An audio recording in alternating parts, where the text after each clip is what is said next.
Hello students, welcome back to my channel Shubham lecturer. जितने भी student 24 फरवरी को 12th इंग्लिश का पेपर देने वाले हैं वो आज के इस वीडियो को शुरू से लेकर लास्ट तक देखेंगे, क्योंकि ये क्लास 12 इंग्लिश का एक महा मैराथन क्लास है। यानी कि 1 से 1.5 घंटे के वीडियो में आपकी इंग्लिश खत्म हो जाएगी। तो इस वीडियो को शुरू से लेकर लास्ट तक देखिएगा, क्योंकि अब आपके पास ज्यादा टाइम नहीं है। ठीक है, इस वीडियो में मैं आपको क्लास 12 इंग्लिश के उन सभी महत्वपूर्ण प्रश्नों को बताऊंगा जो 24 फरवरी को आपके बोर्ड एग्जाम में पूछे जा सकते हैं। देखिए स्टूडेंट, जो क्वेश्चन मैं इस वीडियो में बताऊंगा उसके 99% चांस है आपके बोर्ड एग्जाम में आने की। और ये वीडियो सिर्फ शॉर्ट आंसर टाइप क्वेश्चन पर होगा, यानी कि जो आपके प्रोज और सप्लीमेंट्री रीडर से, ठीक है, प्रोज और सप्लीमेंट्री रीडर से जो शॉर्ट आंसर टाइप क्वेश्चन आते हैं उन सभी क्वेश्चन को मैं इस वीडियो में बताऊंगा। तो इस वीडियो को देखने के बाद आपका 16 नंबर पक्का हो जाएगा, क्योंकि जो शॉर्ट आंसर टाइप क्वेश्चन है वो प्रोज से 8 नंबर के आते हैं और सप्लीमेंट्री रीडर से भी 8 नंबर के आते हैं, यानी कि टोटल 16 नंबर के क्वेश्चन आते हैं। तो ये पहली बार और पहला वीडियो ऐसा है जिसमें आपको प्रोज और सप्लीमेंट्री दोनों के क्वेश्चंस एक वीडियो में मिलेंगे, इन वन वीडियो। ठीक है, और ये बहुत इंपॉर्टेंट वीडियो है, क्योंकि बहुत सारे स्टूडेंट कहते हैं सर कैसे हम शॉर्ट आंसर टाइप क्वेश्चन पढ़ें ताकि हमारा 16 नंबर क्लियर हो जाए। तो प्रोज के जितने भी चैप्टर हैं, प्रोज में आपके टोटल 5 चैप्टर हैं, 5 चैप्टर के मैं क्वेश्चन बताऊंगा, और सप्लीमेंट्री रीडर में टोटल 6 चैप्टर हैं, 6 चैप्टर के क्वेश्चन मैं इस वीडियो में बताऊंगा। तो ये एक मैराथन क्लास है, 1 से 1.5 घंटे आप बैठकर अच्छे से देख लेंगे तो 16 नंबर आपका कहीं नहीं जाएगा। ठीक है, एकदम फिक्स हो जाएगा। तो सबसे पहले इस वीडियो को आप लोग लाइक कर दीजिएगा, चैनल पर नए चैनल को भी सब्सक्राइब कर लीजिएगा। तो चलिए देखते हैं हम क्या क्या पढ़ेंगे। सबसे पहले हम चैप्टर्स को जान लेते हैं कि किन चैप्टर के क्वेश्चन को हम पढ़ने वाले हैं। देखिए प्रोज से आपके बोर्ड एग्जाम में 8 नंबर के शॉर्ट आंसर टाइप क्वेश्चन आते हैं। अब इन क्वेश्चंस को सबसे पहले देखिए 5 चैप्टर है। सबसे पहला चैप्टर है द लास्ट लेसन, इसके क्वेश्चन हम पढ़ेंगे। फिर लॉस्ट स्प्रिंग, इसके क्वेश्चन पढ़ेंगे। फिर डीप वाटर है, इसके क्वेश्चन पढ़ेंगे। फिर द रैट रैप है, और लास्ट में हमारा प्रोज का चैप्टर है इंडिगो। इन 5 चैप्टर के जितने भी important short answer type question है वो सबसे पहले हम पढ़ेंगे। ठीक है, 5 चैप्टर ये हो जाएंगे जब, तब हम पढ़ेंगे अपने सप्लीमेंट्री रीडर के क्वेश्चंस को। देखिए सप्लीमेंट्री रीडर का जो शॉर्ट आंसर टाइप क्वेश्चन है वो भी 8 नंबर का आता है। अब इसमें कौन कौन से चैप्टर से हम पढ़ेंगे? द थर्ड लेवल से पढ़ेंगे, the tiger king, journey to the end of the earth, the enemy, should wizard hit mommy, and आपका 6 चैप्टर है on the face of it. इन 6 चैप्टर के हम क्वेश्चन पढ़ेंगे, यानी कि प्रोज और सप्लीमेंट्री रीडर के जितने भी इंपॉर्टेंट क्वेश्चन है वो हम इस वीडियो में पढ़ने वाले हैं। तो आपको थोड़ा पैसेंस रखना होगा, इस वीडियो को ध्यान से जो भी स्टूडेंट देख लेगा उसका 16 मार्क एकदम क्लियर हो जाएगा। और इस वीडियो को लाइक कर दीजिएगा, जितना ज्यादा लाइक आएगा तो मैं आपके लिए लॉन्ग क्वेश्चन का भी वीडियो लाऊंगा। ठीक है, तो चलिए वीडियो को स्टार्ट करते हैं। सबसे पहले हम पढ़ते हैं प्रोज के फर्स्ट चैप्टर के क्वेश्चन को, जिसका नाम है द लास्ट लेसन। ठीक है, तो चलिए स्टार्ट करते हैं वीडियो। देखिए स्टूडेंट, सबसे पहला क्वेश्चन है, ये सब शॉर्ट आंसर टाइप क्वेश्चंस होंगे जितने भी मैं बताऊंगा, क्योंकि 8 नंबर के ये आते हैं और 8 नंबर हमें इस वीडियो को देखने के बाद आपको बिल्कुल मिल जाएगा। ठीक है, सबसे पहला देखिए, what had been put up on bulletin board, यानी कि ये आपका द लास्ट लेसन चैप्टर का क्वेश्चन है। देखिए यहां पर जो स्कूल है एलसीएस लॉरेन वाला, उसमें क्या है कि बुलेटिन बोर्ड जो लगा है जिस पर क्या होता है सूचनाएं लिखी जाती हैं। ठीक है, तो what had been put on the bulletin board, यानी कि बुलेटिन बोर्ड पर क्या लगाया गया था। जो स्कूल में बुलेटिन बोर्ड होता है उस पर क्या लगाया गया था, कौन सी सूचना लगाई गई थी। ठीक है, तो देखिए इसका आंसर क्या होगा, an order from Berlin had been put up on the bulletin board, यानी कि एन ऑर्डर फ्रॉम बर्लिन, यानी कि बर्लिन से आए एक आदेश को हैड बीन पुट अप यानी कि लगाया गया था ऑन द बुलेटिन बोर्ड, यानी कि बुलेटिन बोर्ड पर। तो देखिए बर्लिन से आए एक आदेश को बुलेटिन बोर्ड पर लगाया गया था। ठीक है, उसमें कहा क्या गया था, देखिए it said that only German would be taught in the schools of Alsace and Lorraine। उसमें कहा गया था कि ओनली जर्मन, सिर्फ जर्मन would be taught, पढ़ाई जाएगी in the schools of Alsace and Lorraine, यानी कि एल्सेस एंड लॉरेन के स्कूल में। तो उस बुलेटिन बोर्ड पर यह लिखा था, उसमें कहा गया था कि अब एल्सेस एंड लॉरेन के स्कूल में केवल जर्मन ही पढ़ाई जाएगी। और इसमें एक टीचर है एम हेमल जो कि फ्रेंच पढ़ाते हैं। ठीक है, अब जब केवल जर्मन ही पढ़ाई जाएगी तो उनको बाहर जाना पड़ेगा। ठीक है, देखिए लिखा the teaching of French had to be stopped, यानी कि फ्रेंच की पढ़ाई बंद करनी पड़ी। ठीक है, यानी कि फ्रेंच की पढ़ाई अब बंद करनी होगी, स्कूल में सिर्फ जर्मन ही पढ़ाया जाएगा। तो बहुत ही दुखद खबर थी। What had been put up on the bulletin board, bulletin board पर क्या लगाया गया था, तो an order from Berlin had been put up on the bulletin board, Berlin से आए एक आदेश को बुलेटिन बोर्ड पर लगाया गया था। It said that only German would be taught in the schools of Alsace and Lorraine, उसमें कहा गया था कि अब एल्सेस और लॉरेन के स्कूल में सिर्फ जर्मन पढ़ाई जाएगी। The teaching of French had to be stopped, यानी कि फ्रेंच की पढ़ाई रोकनी पड़ेगी, ठीक है, यानी कि फ्रेंच अब नहीं पढ़ाया जाएगा। फिर देखिए होता क्या है, क्योंकि जो एम हेमल थे वो फ्रेंच के टीचर थे, तो what did M Hamel say about the French language, दूसरा क्वेश्चन है। देखिए एक ही चैप्टर से कई क्वेश्चन बनते हैं, तो दूसरा क्वेश्चन है what did M Hamel say about the French language, यानी कि एम हेमल ने फ्रेंच भाषा के बारे में क्या कहा। देखिए उन्होंने क्या कहा, he called French the most beautiful language in the world, he called, उन्होंने बताया फ्रेंच को द मोस्ट ब्यूटीफुल लैंग्वेज, यानी कि सबसे सुंदर भाषा इन द वर्ल्ड, संसार की। तो उन्होंने फ्रेंच को संसार की सबसे सुंदर भाषा कहा, ठीक है। ही सैड दैट, इतना ही नहीं और भी कुछ कहा, ही सैड दैट, उन्होंने कहा कि इट वाज द क्लियरेस्ट, यह सबसे स्पष्ट एंड द मोस्ट लॉजिकल, और सबसे तार्किक लैंग्वेज भाषा है, ठीक है। तो उन्होंने ये भी कहा कि यह सबसे स्पष्ट और सबसे तार्किक भाषा है। जैसे हमारी मातृभाषा हिंदी है, तो हम हिंदी के बारे में बहुत ज्यादा अच्छे से कहेंगे, ठीक है। इनकी मातृभाषा फ्रेंच है, तो ये फ्रेंच के बारे में कह रहे हैं कि he called French the most beautiful language in the world, उन्होंने फ्रेंच को बताया दुनिया की सबसे खूबसूरत भाषा बताया। He said that it was the clearest and the most logical language, उन्होंने ये भी कहा कि यह सबसे स्पष्ट और सबसे तार्किक भाषा है, ठीक है। तो उसके बारे में थोड़ा इन्होंने थोड़ी बड़ाई की, ठीक है, अपनी भाषा का, मातृभाषा का, ठीक है। ऐसे तीसरा देखिए, तीसरा हमारा है what did M Hamel say about the language and it's important, यानी कि व्हाट डिड एम हेमल से, एम हेमल ने क्या कहा अबाउट द लैंग्वेज, भाषा के बारे में, एंड इट्स इंपॉर्टेंस, और उसकी महत्व के बारे में। तो एम हेमल ने भाषा और भाषा के महत्व के बारे में क्या कहा, जो फ्रेंच भाषा है उसके और उसके महत्व के बारे में क्या कहा। बहुत इंपॉर्टेंट क्वेश्चन, जितने भी क्वेश्चन मैं बता रहा हूं ध्यान से समझिएगा, इसीलिए मैं हिंदी मीनिंग के साथ बता रहा हूं ताकि आपको प्रॉब्लम्स ना हो आगे चलकर, ठीक है। तो देखिए M Hamel told them that French was most beautiful language in the world, यानी कि एम हेमल ने बताया कि French was the most beautiful language, French जो है वो दुनिया की सबसे सुंदर भाषा है। तो उन्होंने बताया कि फ्रेंच दुनिया की सबसे सुंदर भाषा है, ठीक है। आगे देखिए, it was the clearest and the most logical language, यह सबसे स्पष्ट और सबसे तार्किक भाषा है। देखिए ये इसका आंसर ऊपर वाले की तरह ही है, क्योंकि इसमें भी वही पूछा जा रहा है कि एम हेमल ने फ्रेंच भाषा के बारे में क्या कहा और उसके महत्व के बारे में क्या कहा, ठीक है। आगे देखिए कुछ उसके महत्व के बारे में भी इसमें कहा गया है। He asked them to guard it among them and never forgot it, यानी कि उन्होंने कहा, जो उनकी मातृभाषा है, ठीक है। He asked them, उन्होंने उनसे कहा, उन्होंने उनसे कहा, ठीक है, to guard it, यानी कि इसकी रक्षा करें, among them and never forget it, और इसे कभी ना भूलें।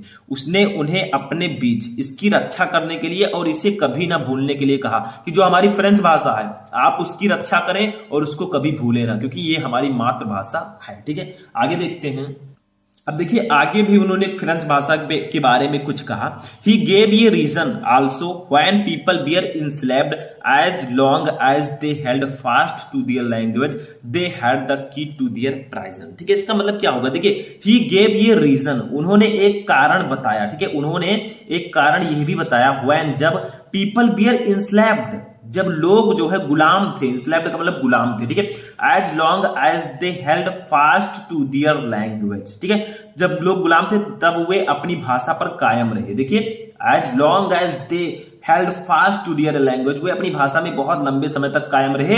दे had the key to their prison, ठीक है, और उनके पास अपनी जेल की चाबी थी। देखिए आपकी मातृभाषा, मान लीजिए आप जेल में बंद है तो आपकी मातृभाषा आपके लिए जेल की चाबी का काम कर सकती है, ठीक है। तो he gave a reason also when people were enslaved as long as they held fast to their language they had the key to their prison. इसका मतलब है उन्होंने एक कारण यह भी बताया कि जब लोग गुलाम थे, जब वो अपनी भाषा पर कायम रहे तो उनके पास अपने जेल की चाबी थी, ठीक है, यानी कि उन्होंने अपनी भाषा को जेल की चाबी से तुलना किया, ठीक है। नेक्स्ट देखिए, तो फर्स्ट चैप्टर का क्वेश्चन फिनिश होता है, दूसरे चैप्टर का क्वेश्चन आता है जो कि है लॉस्ट स्प्रिंग चैप्टर। इसमें जो इंपॉर्टेंट क्वेश्चन है पहले उसको देखिए why does the author say garbage to them is gold, यानी कि लेखिका ऐसा क्यों कहती है कि कचरा उनके लिए सोना है। देखिए होता क्या है इस चैप्टर में कूड़ा बीनने वाले बहुत सारे लोग हैं जो दिल्ली के सीमापुरी में कूड़ा बीनने वाले का काम करते हैं। अब पूछा जा रहा है कि व्हाई डज द ऑथर से, लेखिका ऐसा क्यों कहती है garbage to them is gold, यानी कि कूड़ा करकट उनके लिए सोना है, जो कूड़ा बीनते हैं उनके लिए कूड़ा करकट ही सोना है, ऐसा वो क्यों कहती है। देखिए क्यों कहती हैं, सोने का मतलब यहां से कुछ मनी से किया गया, कुछ पैसे से किया गया उसकी तुलना, ठीक है। देखिए garbage is the only means of survival for them, garbage कूड़ा करकट इज द ओनली मीन्स, एकमात्र साधन है आप सर्वाइवल फॉर देम, उनके जीवन यापन का। तो देखिए कूड़ा करकट या कचरा ही उनके जीने का एकमात्र साधन है, क्योंकि वो कचरा नहीं बीनेंगे तो वो कैसे दो पैसे पाएंगे, कैसे उनका दिनचर्या चलेगा, ठीक है।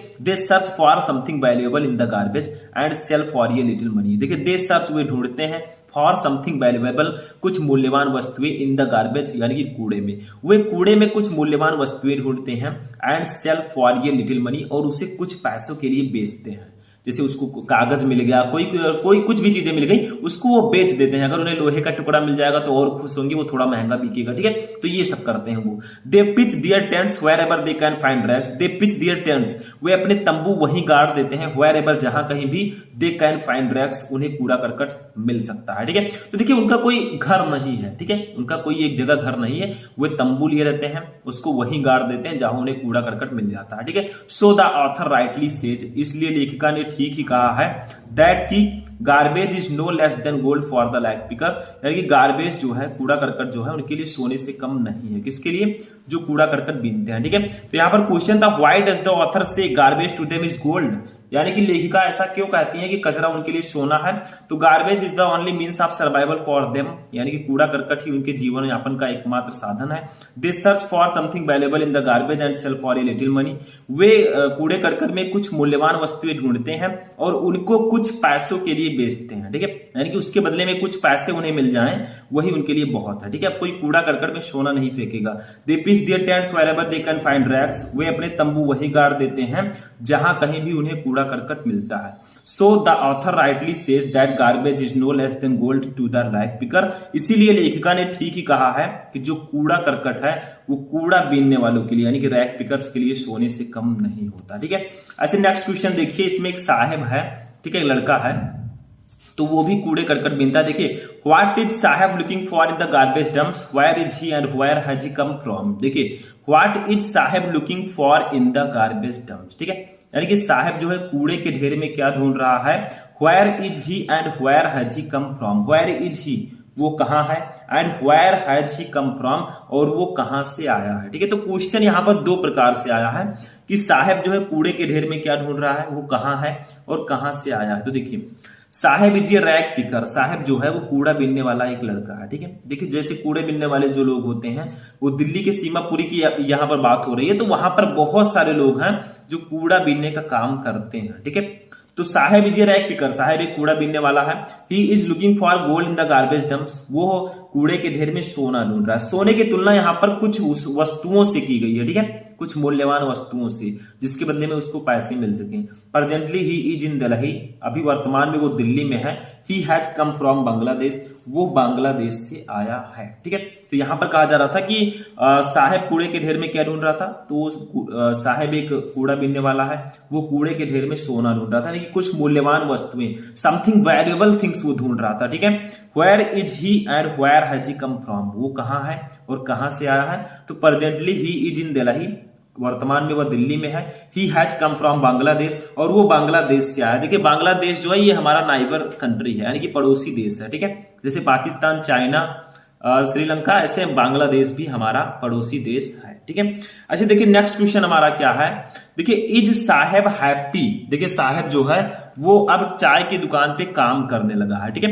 तो is Saheb happy working at the tea stall, explain, यानी कि साहेब जो है क्या वो टी स्टॉल यानी कि चाय की दुकान पर काम करके खुश है, व्याख्या कीजिए, ठीक है। Is Saheb happy working at the tea stall, explain, यानी कि साहेब चाय की दुकान पर काम करके खुश है, व्याख्या कीजिए। देखिए चाय की दुकान पर काम करके कौन खुश रहेगा? कोई नहीं, क्योंकि सभी लोग अपना खुद का मालिक बनना चाहते हैं। वो सोचते हैं कि हम खुद कुछ अलग करें, समथिंग डिफरेंट। ठीक है, तो ऐसे साहब भी करना चाहता है, तो वो चाय की दुकान पर काम करके खुश क्यों रहेगा? क्योंकि उसे कुछ बड़ा करना है। ठीक है, समथिंग बिग। तो देखिए Saheb does not seem to be happy working at the tea stall, यानी कि Saheb does not seem to be happy. ठीक है, यानी कि साहब जो है वो खुश नहीं दिखता है वर्किंग काम करके एट द टी स्टॉल, यानी कि चाय की दुकान पर। तो साहब जो है चाय की दुकान पर काम करके खुश नहीं है। Now he feels bound and burdened, now अब ही फील्स वो अनुभव करता है बाउंड एंड बर्डन, यानी कि खुद को बाध्य और बोझिल, मतलब वो बंधा हुआ है, इस दुनिया के माया जाल में वो बंधा हुआ है और उसे यही काम करना पड़ेगा। ठीक है, Saheb is no longer his own master, Saheb अब खुद का मालिक नहीं है, क्योंकि साहब जो है वो कुछ और बनना चाहता है। ठीक है, लेकिन उसे कूड़ा चाय की दुकान पर काम करके वो खुश नहीं है। तो इससे ये एक्सप्लेन होता है कि वो चाय की दुकान पर काम करके खुश नहीं है। ठीक है, तो क्वेश्चन था इज साहब happy working at the tea stall, explain.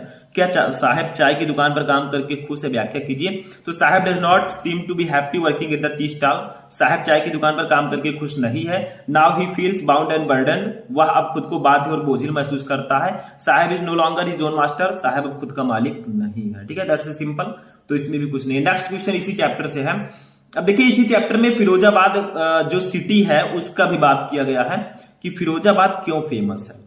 What makes the city of Firozabad famous, यानी कि जो फिरोजाबाद शहर है वो किस बात के लिए प्रसिद्ध है।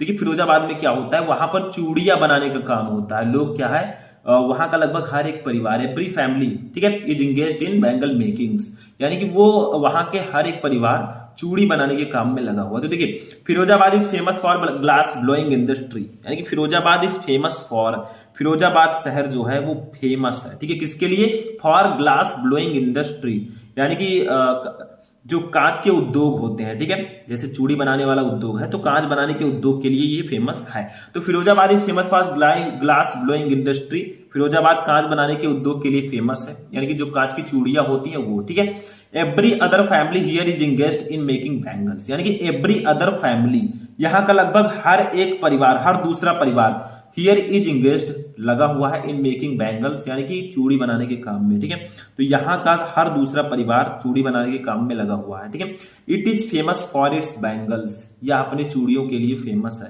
क्योंकि देखिए जो चूड़ियां पहनती हैं लेडीज, ठीक है, तो वो कहाँ से आता है? ये सब किसी ना किसी सिटी में बनाया जाता है। ठीक है, ऊपर से नहीं गिरते हैं। तो वो वही चीजें यहाँ पर बात की जा रही है कि what makes the city of Firozabad famous, यानी कि फिरोजाबाद जो शहर है ये किस बात के लिए फेमस है, किस बात के लिए प्रसिद्ध है। तो Firozabad is famous for glass blowing industry, Firozabad जो है ये कांच बनाने के उद्योग के लिए फेमस है। Every other family here is engaged in making bangles, यहाँ का हर दूसरा परिवार चूड़ी बनाने के काम में लगा हुआ है। It is famous for its bangles, और ये अपने चूड़ियों के लिए फेमस है। ठीक है, that's a simple. Next question, question number 8 देखिए, mention the hazards of working in glass bangles industry.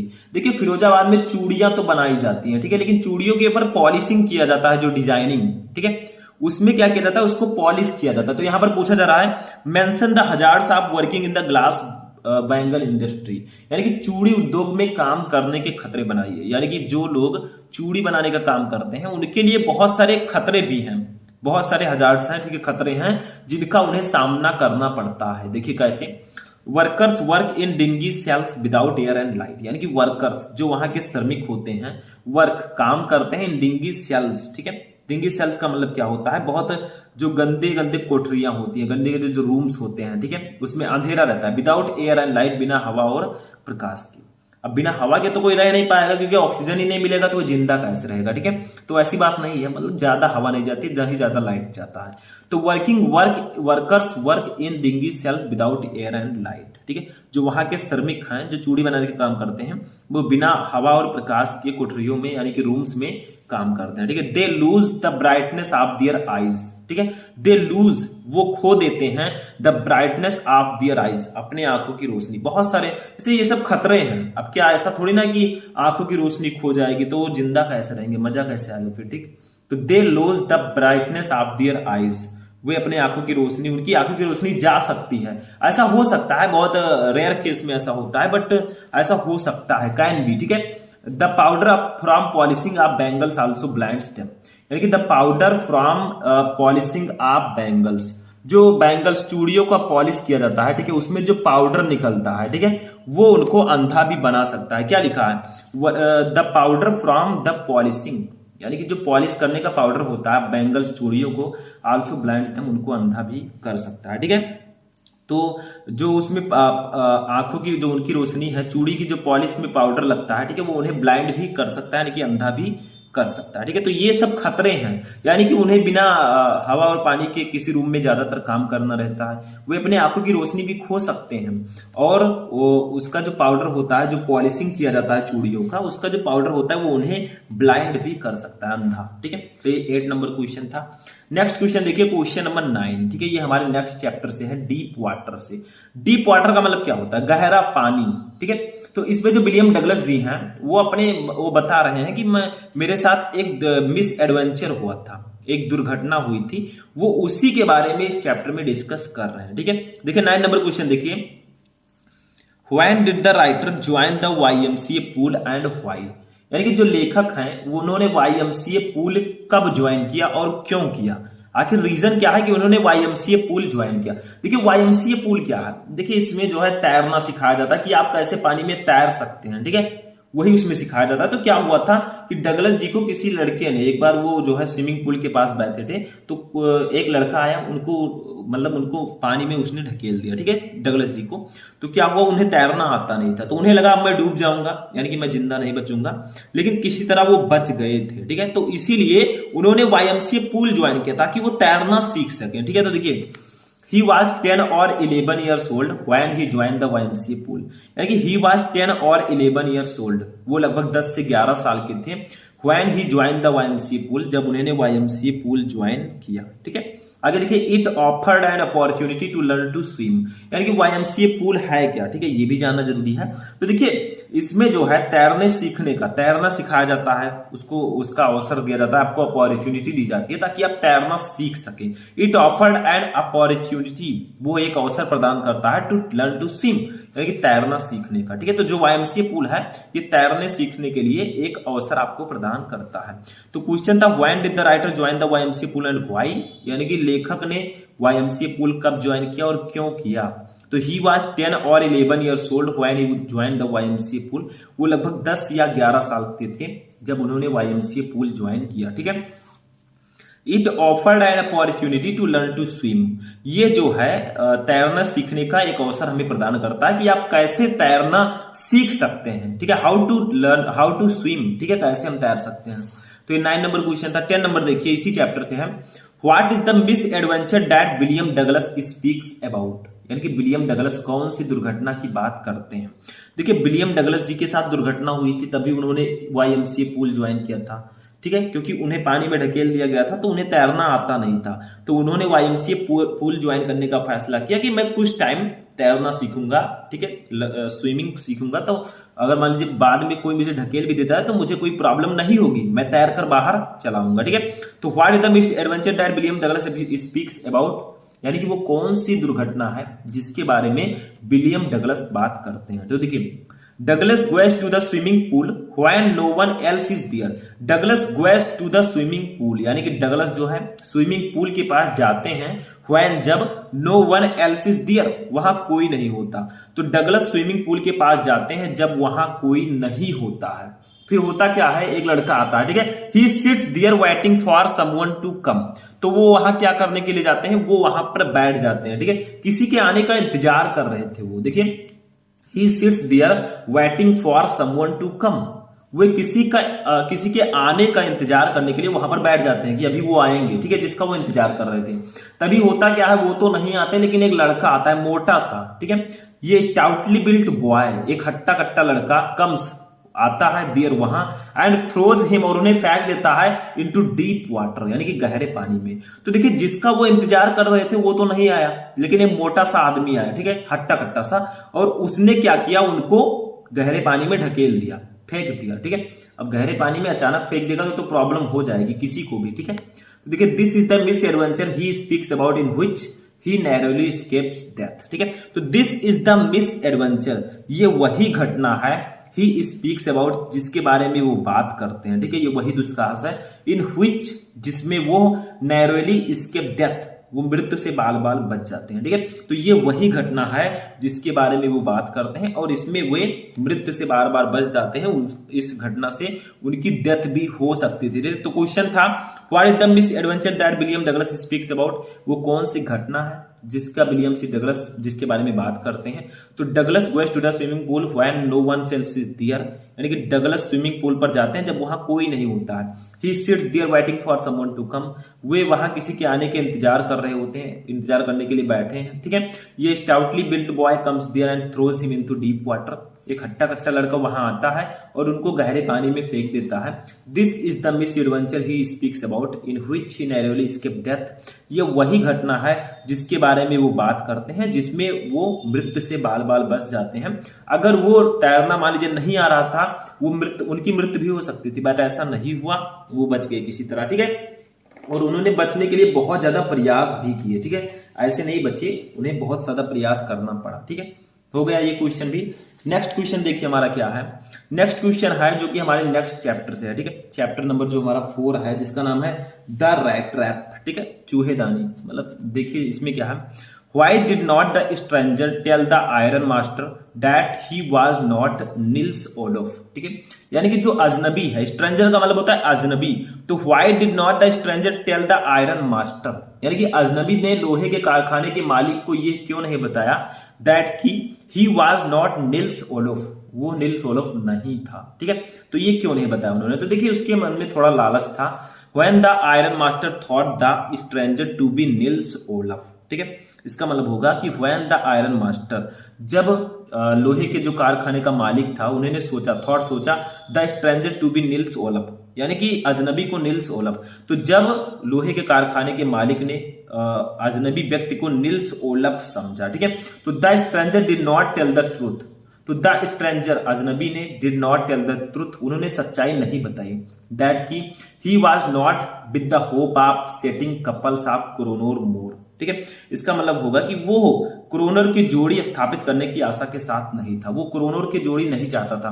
His greed made him keep the truth, यानी कि उसके जो लालच था, उसके मन में जो लालच था, उन्हें सच्चाई रखने के लिए मजबूर कर दिया। ठीक है, तो यहां पर क्वेश्चन था कि why did not the stranger tell the iron master that he was not Nils Olof, यानी कि अजनबी ने लोहे के कारखाने के मालिक को यह क्यों नहीं बताया कि वह निल्स ओलफ नहीं था। ठीक है, क्योंकि जो लोहे के कारखाने का मालिक था वो अजनबी व्यक्ति को निल्स ओलफ समझ रहा था। तो देखिए when the iron master thought the stranger to be Nils Olof, जब लोहे के कारखाने का मालिक अजनबी व्यक्ति को निल्स ओलफ समझा, उसने समझा। ठीक है, the stranger did not tell the truth, तो अजनबी व्यक्ति ने उन्हें सच्चाई नहीं बताई, दैट की he was not with the hope of setting couple of kronor more, क्योंकि वह क्रोनोर की जोड़ी स्थापित करने की आशा के साथ वहां पर नहीं था। ठीक है, his greed made him keep the truth, और उसके लालच ने उसे सच्चाई रखने के लिए मजबूर कर दिया। ठीक है, लालच बुरी बला है। ठीक है, तो ये आपका होगा क्वेश्चन नंबर 11। ठीक है,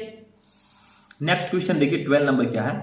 from where did the peddler get the idea of world being a rat trap. ठीक है, इसका मतलब होगा कि फेरी वाला, पेडलर का मतलब होता है फेरी वाले, तो फेरी वाले को यह आइडिया कहां से आया, यह विचार कहां से आया कि दुनिया एक चूहेदानी है। जो चूहेदानी होती है ना, जिसमें चूहे पकड़े जाते हैं। ठीक है, माउसेस, रैट्स। ठीक है, तो यहां पर कहा जा रहा है कि फेरी वाले को यह विचार कहां से आया कि दुनिया एक चूहेदानी है। उसे ऐसा क्यों लगा, ऐसा क्यों फील हुआ कि ये दुनिया एक रैट ट्रैप की तरह है, एक चूहेदानी की तरह, और हम लोग छोटे छोटे चूहे हैं, ऐसा उसे क्यों लगा, उसे फील हुआ। ठीक है, तो ड्यूरिंग वन ऑफ हिज वांडरिंग्स, यानी कि अपनी एक भटकन के समय एक बार वो भटक रहा था।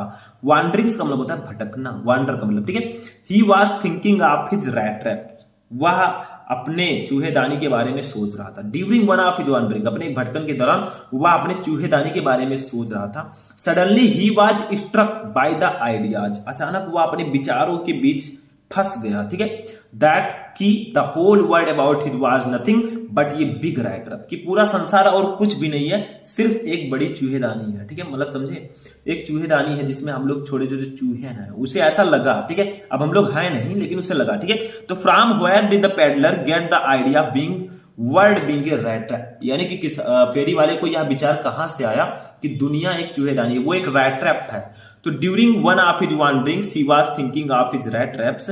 अपने एक भटकन के दौरान एक बार वो भटक गया और उसने अब वह अपनी रैट ट्रैप के बारे में सोच रहा था, अपनी चूहेदानी के बारे में सोच रहा था। Suddenly he was struck by the ideas that the whole world about his was nothing but a big rat trap. अचानक वह अपने विचारों के बीच फंस गया, ठीक है। अचानक वह अपने विचार से चकित हो गया कि ये पूरी दुनिया कुछ और नहीं, सिर्फ एक बड़ी चूहेदानी है, ठीक है। उसे ऐसा विचार आया, जबकि है नहीं ऐसा, ठीक है। उसे लगा ऐसा कि हम लोग चूहे हैं और ये एक चूहेदानी है। नेक्स्ट देखिए 13 नंबर क्वेश्चन इसी चैप्टर से है। Why was the crofter so talkative and friendly with the peddler? ठीक है, यानी कि why was the crofter, crofter का मतलब होता है किसान। तो किसान जो है so talkative, talkative का मतलब होता है बातूनी, जो ज्यादा बातें करता हो। बहुत सारे लोग ऐसे होते हैं जो बहुत ज्यादा बक करते हैं, ठीक है। उसके बाद देखिए so talkative and friendly with the peddler। Friendly का मतलब होता है मित्रवत। तो जो किसान था वो फेरी वाले के प्रति इतना बातूनी क्यों था और इतना मित्रवत क्यों था, ठीक है। बहुत ज्यादा बातें करता था फेरी वाले से और उसके मित्र की तरह बातें करता था। तो देखिए एक रीजन एक ही था, the crofter had no wife, यानी कि जो क्राफ्टर है, किसान है, उसके पास पत्नी नहीं थी, उसने शादी नहीं किया था। The crofter has no wife, उसका जो है विवाह नहीं हुआ था। जिसकी शादी नहीं हुई वो तो स्लो बोलेगा ही वाज ऑल एलोन, वो जो है अकेला था, बिल्कुल अकेला था, ठीक है। ही हैड नो चिल्ड्रन, उसके पास बच्चे नहीं थे। जब पत्नी नहीं तो बच्चे कहां से होंगे, ठीक है। He was happy to someone to talk to in his loneliness, ठीक है।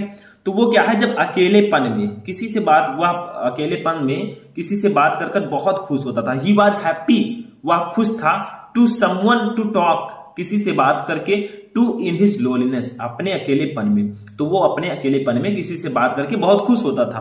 तो why was the crafter so talkative and friendly with the peddler, यानी कि किसान फेरी वाले के प्रति इतना बातूनी और मित्रवत क्यों था। तो the crofter had no wife, crofter यानी कि किसान के पास पत्नी नहीं थी, उसकी शादी नहीं हुई थी। ही वाज ऑल एलोन, वो अकेला था। ही हैड नो चिल्ड्रन, उसके पास बच्चे नहीं थे। He was happy to have someone to talk to his loneliness, वो अकेलेपन में किसी से बात करके बहुत खुश होता था। क्योंकि जब बच्चे नहीं होंगे, जब पत्नी नहीं होगी तो किससे बात करेगा, ठीक है। वैसे बहुत सारे लोगों से बात कर सकते हैं, ऐसा नहीं है, लेकिन यहां पर एक रीजन बताया जा रहा है कि आखिर कैसा था क्या, ठीक है।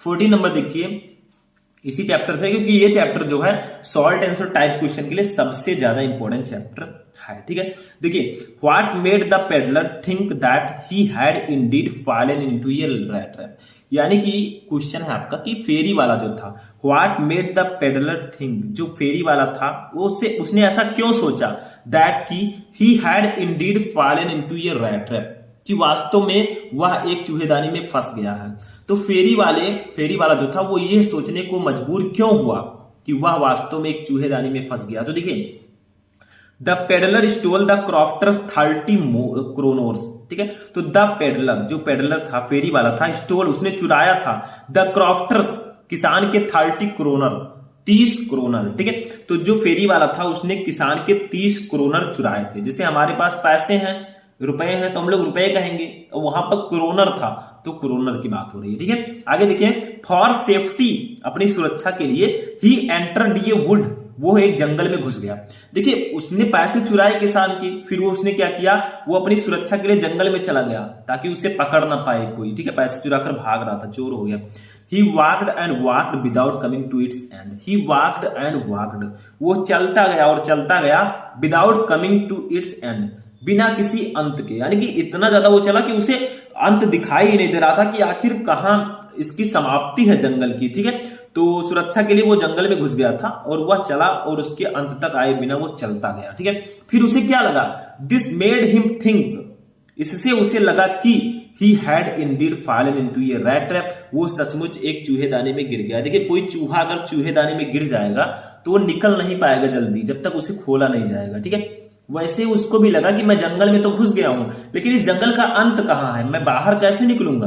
तो उसे भी ऐसा लगा कि भैया मैं एक चूहेदानी में फंस गया हूं, मैं एक चूहेदानी में गिर गया हूं, क्योंकि इससे बाहर मैं निकल ही नहीं पा रहा हूं। तो वही वो सोच रहा था। तो क्वेश्चन आपका था कि what made the peddler think that he had Indeed fallen into A rat trap, यानी कि फेरी वाला यह सोचने को मजबूर क्यों हुआ कि वास्तव में वह एक चूहेदानी में फंस गया है। तो the peddler stole the crofter's 30 kronor, जो फेरी वाला था उसने किसान के 30 क्रोनर चुरा लिए थे। For safety he entered A would, अपनी सुरक्षा के लिए वह एक जंगल में घुस गया। He walked and walked without coming to its end, वो चलता गया और चलता गया और जंगल का अंत नहीं आया। यानी कि उसे ऐसा लगा कि ये जंगल कितना बड़ा है, मैं बाहर कैसे निकलूंगा इससे। तो जब वो बाहर नहीं निकल पा रहा था तो उसे एक आइडिया आया कि दिस मेड हिम थिंक, उसे यह विचार आया, उसे ऐसा लगा दैट कि he had Indeed fallen into A rat trap, वो एक चूहेदानी में गिर गया है। ठीक है, ये होगा। नेक्स्ट क्वेश्चन 15 नंबर इसी चैप्टर से है। देखिए 15 नंबर भी बहुत इंपॉर्टेंट है इसी चैप्टर में। देखिए क्या है कि why did एडला still entertain the peddler even after she knew the truth about him. यानी कि why did एडला still entertain the peddler. ठीक है, यानी कि जो फेरी वाले के बारे में सच्चाई जानने के बावजूद, एडला एक इसमें है, तो why did एडला still entertain the peddler, यानी कि जो एडला है उसने जो फेरी वाला है उसकी खातिरदारी क्यों की। Even after she knew the truth about him, जबकि उसे उसके बारे में सच्चाई पता था। तो फेरी वाले के बारे में सच्चाई जानने के बावजूद भी जो एडला है उन्होंने उसकी क्या नाम है उसका, पेडलर का मतलब होता है फेरी वाला, तो उसने फेरी वाले की खातिरदारी क्यों की जबकि उसे सच्चाई पता था। तो देखिए यहां पर क्वेश्चन होगा सी वांटेड टू फीड ये पुअर।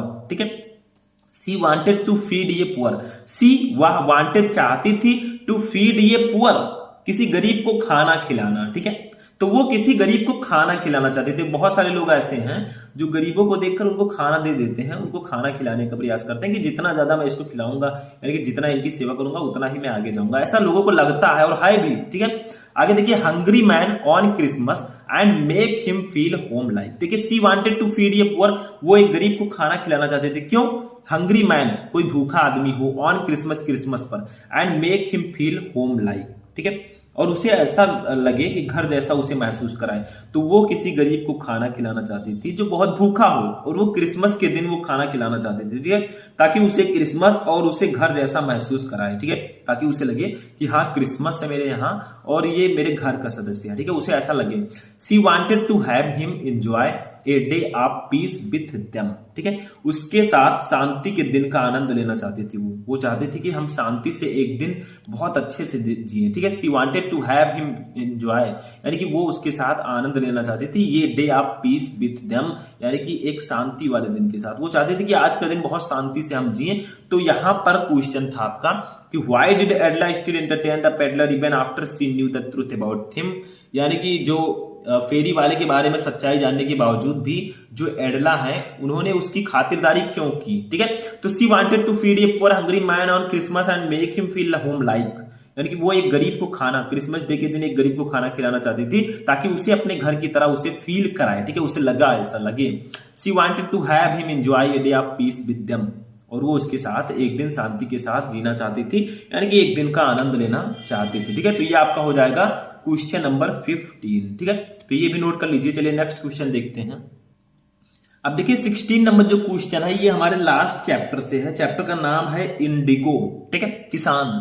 ठीक है, देखिए क्वेश्चन क्या है, why did Rajkumar Shukla want to take Gandhi ji to Champaran, यानी कि जो राजकुमार शुक्ला हैं वो गांधी जी को चंपारण क्यों ले जाना चाहते थे। देखिए गांधी जी की बात हो रही है। ठीक है, महात्मा गांधी जी की, जो बहुत महान पुरुष थे। ठीक है, देखिए यहां पर क्वेश्चन था कि राजकुमार शुक्ला गांधी जी को चंपारण क्यों ले जाना चाहते थे। राजकुमार शुक्ला कौन है? ये एक किसान है, फार्मर। ठीक है, इंडिगो भी बोल सकते हैं। देखिए Rajkumar Shukla wanted that Gandhi ji himself should see the condition of the indigo farmers of Champaran, यानी कि राजकुमार शुक्ला वांटेड चाहते थे दैट कि गांधी जी हिमसेल्फ, गांधी जी जो है स्वयं, शुड सी उन्हें देखना चाहिए द कंडीशंस अवस्था of the indigo farmers of Champaran, यानी कि चंपारण के इंडिगो किसानों का। ठीक है, तो राजकुमार शुक्ला जो है वो चाहते थे कि गांधी जी स्वयं चंपारण के इंडिगो जो किसान है उनकी दशा को देखें। ठीक है, कि आखिर वो किस कंडीशंस में है।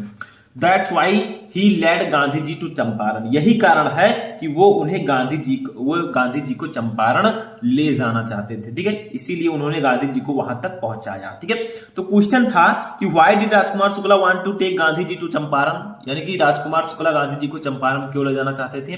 तो Rajkumar Shukla wanted that Gandhi ji himself should see the condition of farmers of indigo farmers of Champaran, यानी कि राजकुमार शुक्ला चाहते थे कि जो गांधी जी हैं वो स्वयं चंपारण के जो फार्मर से जो किसान है उनकी दशा को देखें, उनकी अवस्था को देखें। That's why he led Gandhi ji to Champaran, इसीलिए उन्होंने गांधी जी को चंपारण तक पहुंचाया, ठीक है, ताकि वो चंपारण में जाएं और वहां के जो किसान है उसकी कंडीशंस को देखें कि आखिर वो किस कंडीशन में है, ठीक है, ये क्वेश्चन था। अब देखिए नेक्स्ट क्वेश्चन हमारा है question number 17। Why do you think the servants thought Gandhi ji to be another peasant, यानी कि नौकरों को ऐसा क्यों लगा कि गांधी जी भी एक अन्य किसान है। आपके विचार से नौकरों ने गांधी जी को एक अन्य किसान क्यों समझा, यानी कि जो वहां के नौकर थे उन्होंने गांधी जी को समझा कि ये भी एक किसान है, ठीक है, हम लोगों की तरह एक नॉर्मल फार्मर है। फार्मर या पीजेंट आप बोल सकते हैं, दोनों सिनोनिम्स हैं, ठीक है। तो देखिए कोई आंसर क्या होगा, राजकुमार Shukla was a peasant, Rajkumar Shukla एक किसान थे, पीजेंट थे।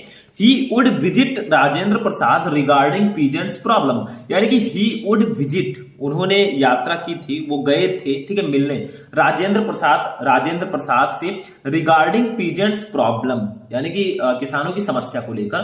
तो वो किसानों की समस्या को लेकर राजेंद्र प्रसाद से मिलने भी जाएंगे, वो ऐसा चाहते थे कि हम जो है किसानों की प्रॉब्लम को लेकर राजेंद्र प्रसाद जी के पास जाएं ताकि वो हमारे प्रॉब्लम्स का सॉल्यूशन कर सकें, ठीक है। तो देखिए गांधी जी एकॉम्पनाइड राजकुमार शुक्ला, तो गांधी जी एकॉम्पनाइड, गांधी जी जो थे वो राजकुमार शुक्ला के साथ थे, ठीक है, क्योंकि उन्होंने उसे बुलाया था तो वो उनके साथ ही थे। So the servant thought that Gandhi ji was also a peasant, इसीलिए सर्वेंट थॉट, नौकरों ने समझा, दैट कि Gandhi ji was also a peasant, Gandhi ji भी एक किसान थे, ठीक है, तो उन्होंने ऐसा समझा। तो क्वेश्चन था कि why do you think the servant thought Gandhi ji to be another peasant, यानी कि आपके विचार से नौकरों ने गांधी जी को एक अन्य किसान क्यों समझा, नौकरों को ऐसा क्यों लगा कि गांधी जी भी एक किसान हैं। देखिए Rajkumar Shukla was a peasant, Rajkumar Shukla एक किसान थे। He would visit Rajendra Prasad regarding peasants problem, वे किसानों की समस्याओं को लेकर राजेंद्र प्रसाद जी के पास भी जाएंगे जो राष्ट्रपति थे उस समय के। गांधी जी एकॉम्पनाइड राजकुमार शुक्ला, गांधी जी राजकुमार शुक्ला के साथ थे। तो जब उनके साथ थे तो बहुत सारे लोग सोचेंगे अरे ये भी एक नॉर्मल इंसान होंगे, ठीक है, हम लोगों की तरह किसान ही होंगे।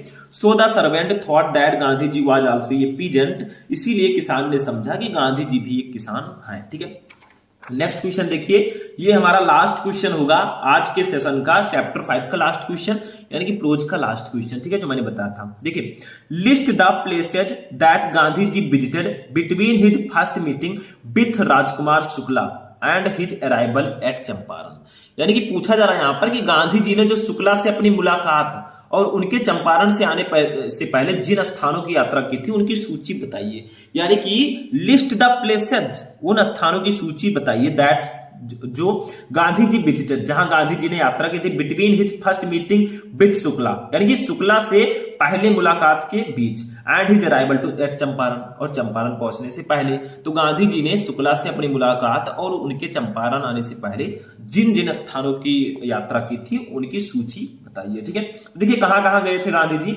Gandhi ji first meeting with Shukla was at Lucknow, तो गांधी जी फर्स्ट मीटिंग, गांधी जी की जो पहली मुलाकात थी विद शुक्ला, शुक्ला के साथ, वाज एट लखनऊ, लखनऊ में हुई थी, ठीक है। तो गांधी जी की शुक्ला के साथ पहली मुलाकात लखनऊ में हुई थी। शुक्ला कौन है? राजकुमार शुक्ला, ठीक है, किसी का नाम होगा तो प्रॉब्लम मत लीजिएगा। आगे देखिए, then he went to Kanpur and other parts of India, then he went to Kanpur, देखिए पहले इस तरह से नाम था, अब कानपुर हो गया, ठीक है। Then he went to Kanpur, उसके बाद वो कानपुर गए, and other parts of India, और भारत के कुछ अन्य भागों में भी गए, ठीक है। तो जब वो लखनऊ में पहली मुलाकात उनकी शुक्ला से हुई तब वो कानपुर गए और भारत के कुछ अन्य भाग में भी गए। ही रिटर्न टू हिज आश्रम अहमदाबाद, उसके बाद वो अपने आश्रम अहमदाबाद लौटे, ठीक है। लेटर बाद में ही वेंट टू कलकत्ता, वो कोलकाता गए, फिर पटना गए, बिहार में पटना है, ठीक है, एंड मुजफ्फरनगर, और मुजफ्फरनगर गए बिफोर अराइविंग एट चंपारण पहुंचने से पहले। तो चंपारण पहुंचने से पहले वो कई जगह गए थे। फिर से एक बार देखते हैं, list the places that Gandhi ji visited between his first meeting with Shukla and his arrival at Champaran, यानी कि गांधी जी ने शुक्ला से पहली मुलाकात और उनके चंपारण आने से पहले किन किन स्थानों की यात्रा की थी। तो Gandhi ji first meeting with Shukla was at Lucknow, तो गांधी जी की पहली मुलाकात शुक्ला से लखनऊ में हुई। Then he went to Kanpur and other parts of India, उसके बाद वो कानपुर गए और भारत के अन्य भागों में भी गए, ठीक है। ही रिटर्न टू हिज आश्रम अहमदाबाद, उसके बाद वो अपने आश्रम अहमदाबाद लौट आए। Later he went to Kolkata, Patna and Muzaffarnagar before arriving at Champaran, उसके बाद वो कलकत्ता, पटना, मुजफ्फरनगर भी गए चंपारण लौटने से पहले। ठीक है, तो चंपारण लौटने से पहले वो कलकत्ता, पटना, मुजफ्फरनगर भी गए। ठीक है, तो देखिए student, the third level chapter का जो सबसे पहला क्वेश्चन है बहुत इंपॉर्टेंट है। देखिए, why did the writer go to the coin dealer, यानी कि जो लेखक है वो सिक्के के व्यापारी के पास क्यों गया, ये क्वेश्चन आपका है। ठीक है, जो लेखक है वो सिक्के के व्यापारी के पास क्यों गया। तो देखिए, जो लेखक है वो अपनी पत्नी के साथ गैलेसबर्ग जाना चाहता था। ठीक है, जिसके लिए उसे पुरानी शैली की मुद्राओं की आवश्यकता थी, इसीलिए वो रुपयों को एक्सचेंज करने के लिए गैलेसबर्ग यानी कि कॉइन डीलर के पास गया। तो देखिए क्या लिखेंगे, the writer wanted to go to Galesburg with his wife, यानी कि जो लेखक है, the writer wanted to go, लेखक जाना चाहता था गैलेसबर्ग विथ हिज वाइफ, अपनी पत्नी के साथ। तो जो लेखक है वो अपनी पत्नी के साथ गैलेसबर्ग जाना चाहता था, लेकिन but for that he needed old style currency to pay for the tickets on the third level. But for that, लेकिन इसके लिए ही नीडेड, उसे आवश्यकता थी ओल्ड स्टाइल करेंसी यानी कि पुराने शैली की मुद्राओं की, टू पे यानी कि भुगतान करने के लिए, फॉर द टिकट्स का, ऑन द थर्ड लेवल यानी कि थर्ड लेवल की। लेकिन क्या था, उसे थर्ड लेवल के टिकट्स के भुगतान के लिए पुराने शैली की मुद्राओं की आवश्यकता थी, क्योंकि जिस गैलेसबर्ग में वो जाना चाहता था वो 1894 का समय है। ठीक है, समझ में आया। तो तब की मुद्राएं कुछ और थी। ठीक है, तब पैसे की वैल्यू कुछ और थी। देखिए, so he went to the coin dealer, इसीलिए वो सिक्के के व्यापारी के पास गया। फिर वहां पर क्या किया, there he exchanged his $300 with old style currency, यानी कि देयर ही एक्सचेंज्ड, वहां उसने एक्सचेंज किया। एक्सचेंज का मतलब क्या होता है, विनिमय किया। ठीक है, हिज $300, अपने $300 को, विथ ओल्ड स्टाइल करेंसी यानी कि पुरानी शैली की मुद्राओं से। ठीक है, तो वहां उन्होंने अपने $300 की पुरानी शैली के मुद्राओं को एक्सचेंज किया। ठीक है, क्योंकि देखिए पहले पैसे की वैल्यू कुछ और थी। जैसे पहले क्या है, 1000 रुपए में बहुत कुछ मिल जाता था, अब 1000 रुपए में आपको ज्यादा सामान नहीं मिलेगा। ठीक है, तो वैल्यू अब जो है पैसों की कम हो गई। आगे देखिए, he got less than 200 in exchange. देखिए, उसने $300 दिए, आज के $300, और उसे क्या मिले, ही गॉट लेस देन, और ही गॉट लेस देन उसको मिले। ठीक है, 200 इन एक्सचेंज यानी कि $200 से भी कम। तो उसने जब $300 को पुरानी शैली की मुद्राओं से एक्सचेंज किया, तो इसके बदले में उन्हें सिर्फ $200 से कम मिले। ठीक है, तो ये आपका क्वेश्चन था। फिर से एक बार देखते हैं, why did the writer go to the coin dealer, लेखक सिक्के के व्यापारी के पास क्यों गया। तो the writer wanted to go to Galesburg with his wife, लेखक अपनी पत्नी के साथ गैलेसबर्ग जाना चाहता था। But for that he needed old style currency to pay for the tickets on the third level, लेकिन इसके लिए उसे थर्ड लेवल के टिकट्स के भुगतान के लिए पुरानी शैली की मुद्राओं की आवश्यकता थी। So he went to the coin dealer, इसीलिए वो सिक्के के व्यापारी के पास गया। There he exchanged his $300 with old style currency, वहां उसने अपने $300 को पुरानी शैली की मुद्राओं से एक्सचेंज किया। He got less than $200 in exchange, और उसे उसके बदले में $200 से भी कम मिले। बस हो गया, सिंपल सा है, इसमें कुछ नहीं है। देखिए, मैं हिंदी मीनिंग के साथ बता रहा हूं ताकि एक एक स्टूडेंट इसको जब पढ़े तो इसको जाकर अगर ये क्वेश्चन आता है तो आप बोर्ड एग्जाम में जाकर छाप दें। ठीक है, दूसरा क्वेश्चन देखिए क्या है, बहुत इंपॉर्टेंट है हमारा। अब देखिए नेक्स्ट क्वेश्चन भी हमारा इसी चैप्टर से है, what does the third level refer to, यानी कि जो तीसरा तल है, थर्ड लेवल जो है वो किस ओर संकेत करता है, आखिर ये है क्या। देखिए, the third level is a product of Charlie's imagination, यानी कि द थर्ड लेवल, जो थर्ड लेवल है, इज है ए प्रोडक्ट, एक उत्पाद, ऑफ चार्लीज इमेजिनेशन, यानी कि चार्ली की कल्पना का। तो जो थर्ड लेवल है यानी कि तीसरा तल है, ये चार्ली की कल्पना का एक उत्पाद है, ये कल्पना है। ठीक है, he finds it a place where he can escape from the modern world of insecurity and fear, यानी कि he find it a place, वह उसे ऐसे स्थान के रूप में पाता है, वेयर जहां ही कैन एस्केप, वो बच सकता है, from the modern world of insecurity and fear, यानी कि आज की असुरक्षा, आधुनिक असुरक्षा और भय से। तो वह इसे एक ऐसे स्थान के रूप में पाता है जहां वह आज की असुरक्षा और भय से बच सकता है। मतलब थर्ड लेवल है क्या, देखिए थर्ड लेवल जो है ये चार्ली की कल्पना का एक उत्पाद है। ठीक है, he finds it a place where he can escape from the modern world of insecurity and fear, यानी कि वह उसे ऐसे स्थान के रूप में पाता है जहां वह आज की आधुनिक असुरक्षा और भय से बच सकता है, क्योंकि ये 1894 का समय है, तब इतनी असुरक्षा नहीं थी, इतनी इनसिक्योरिटी नहीं थी और ना ही इतना डर था। ठीक है, समझ में आया। चलिए आगे देखते हैं तीसरा क्वेश्चन। अब देखिए थर्ड क्वेश्चन हमारा है, what is Sam's old business why can't he go back to it, ये भी इसी चैप्टर का क्वेश्चन है। यानी कि what is Sam's old business, Sam का पुराना काम क्या है, पुराना व्यवसाय क्या है उनका। Why can't he go back to it, वह इसके लिए वापस क्यों नहीं जा सकता। तो देखिए सैम इसमें एक है, तो सैम का पुराना व्यवसाय क्या है, देखिए Sam's old business is that of a psychiatrist, यानी कि सैम्स ओल्ड बिजनेस, सैम का पुराना काम is that of a psychiatrist, एक मनोचिकित्सक का है। तो सैम का पुराना व्यवसाय एक मनोचिकित्सक का है, यानी कि वो एक मनोचिकित्सक है। लेकिन but now he is in Galesburg of 1894, but now लेकिन अब ही इज इन, वह है गैलेसवर्ग में ऑफ 1894, यानी कि 1894 की, लेकिन वह अब 1894 के गैलेसवर्ग में है। ठीक है, ये क्या है 1894 का Galesburg, it is a period when people are free from all worries. ठीक है, यानी कि इट इज ए पीरियड, यह वह दौर है, यह वह समय है, व्हेन जब people are free from all worries, यानी कि पीपल लोग आर फ्री हैं, ठीक है, फ्रॉम ऑल वरीज, यानी कि सभी प्रकार की चिंताओं से। तो ये वो समय है, ये वो दौर है जब सभी लोग सभी प्रकार की चिंताओं से मुक्त हैं, क्योंकि 1894 पे उतनी ज्यादा ना चिंता थी ना उतनी ज्यादा भय था। ठीक है, जो आज के मॉडर्न एज में है। ठीक है, क्योंकि आजकल बहुत ज्यादा असुरक्षा बढ़ गई है और ज्यादा डर भी बढ़ गया है। ठीक है, तो ये वो समय 1894 का जब सभी लोग सभी प्रकार की चिंताओं से मुक्त थे। अब जो साइकियाट्रिस्ट होते हैं उनका काम क्या होता है, वो जो चिंता यानी कि जो डिप्रेशन वाले लोग होते हैं उनका इलाज करते हैं। ठीक है, जो बहुत ज्यादा चिंतित होते हैं, अपने जीवन से बोर हो जाते हैं, उनका इलाज साइकियाट्रिस्ट करते हैं, मनोचिकित्सक। ठीक है, देखिए there is no need of any psychiatrist, यहां किसी भी मनोचिकित्सक की आवश्यकता नहीं थी, क्योंकि ये 1894 का समय है। 1894 में जब चिंता ही नहीं रहेगी तो डिप्रेशन कहां से होगा लोगों को। ठीक है, तो यहां पर किसी भी साइकियाट्रिस्ट की आवश्यकता ही नहीं है।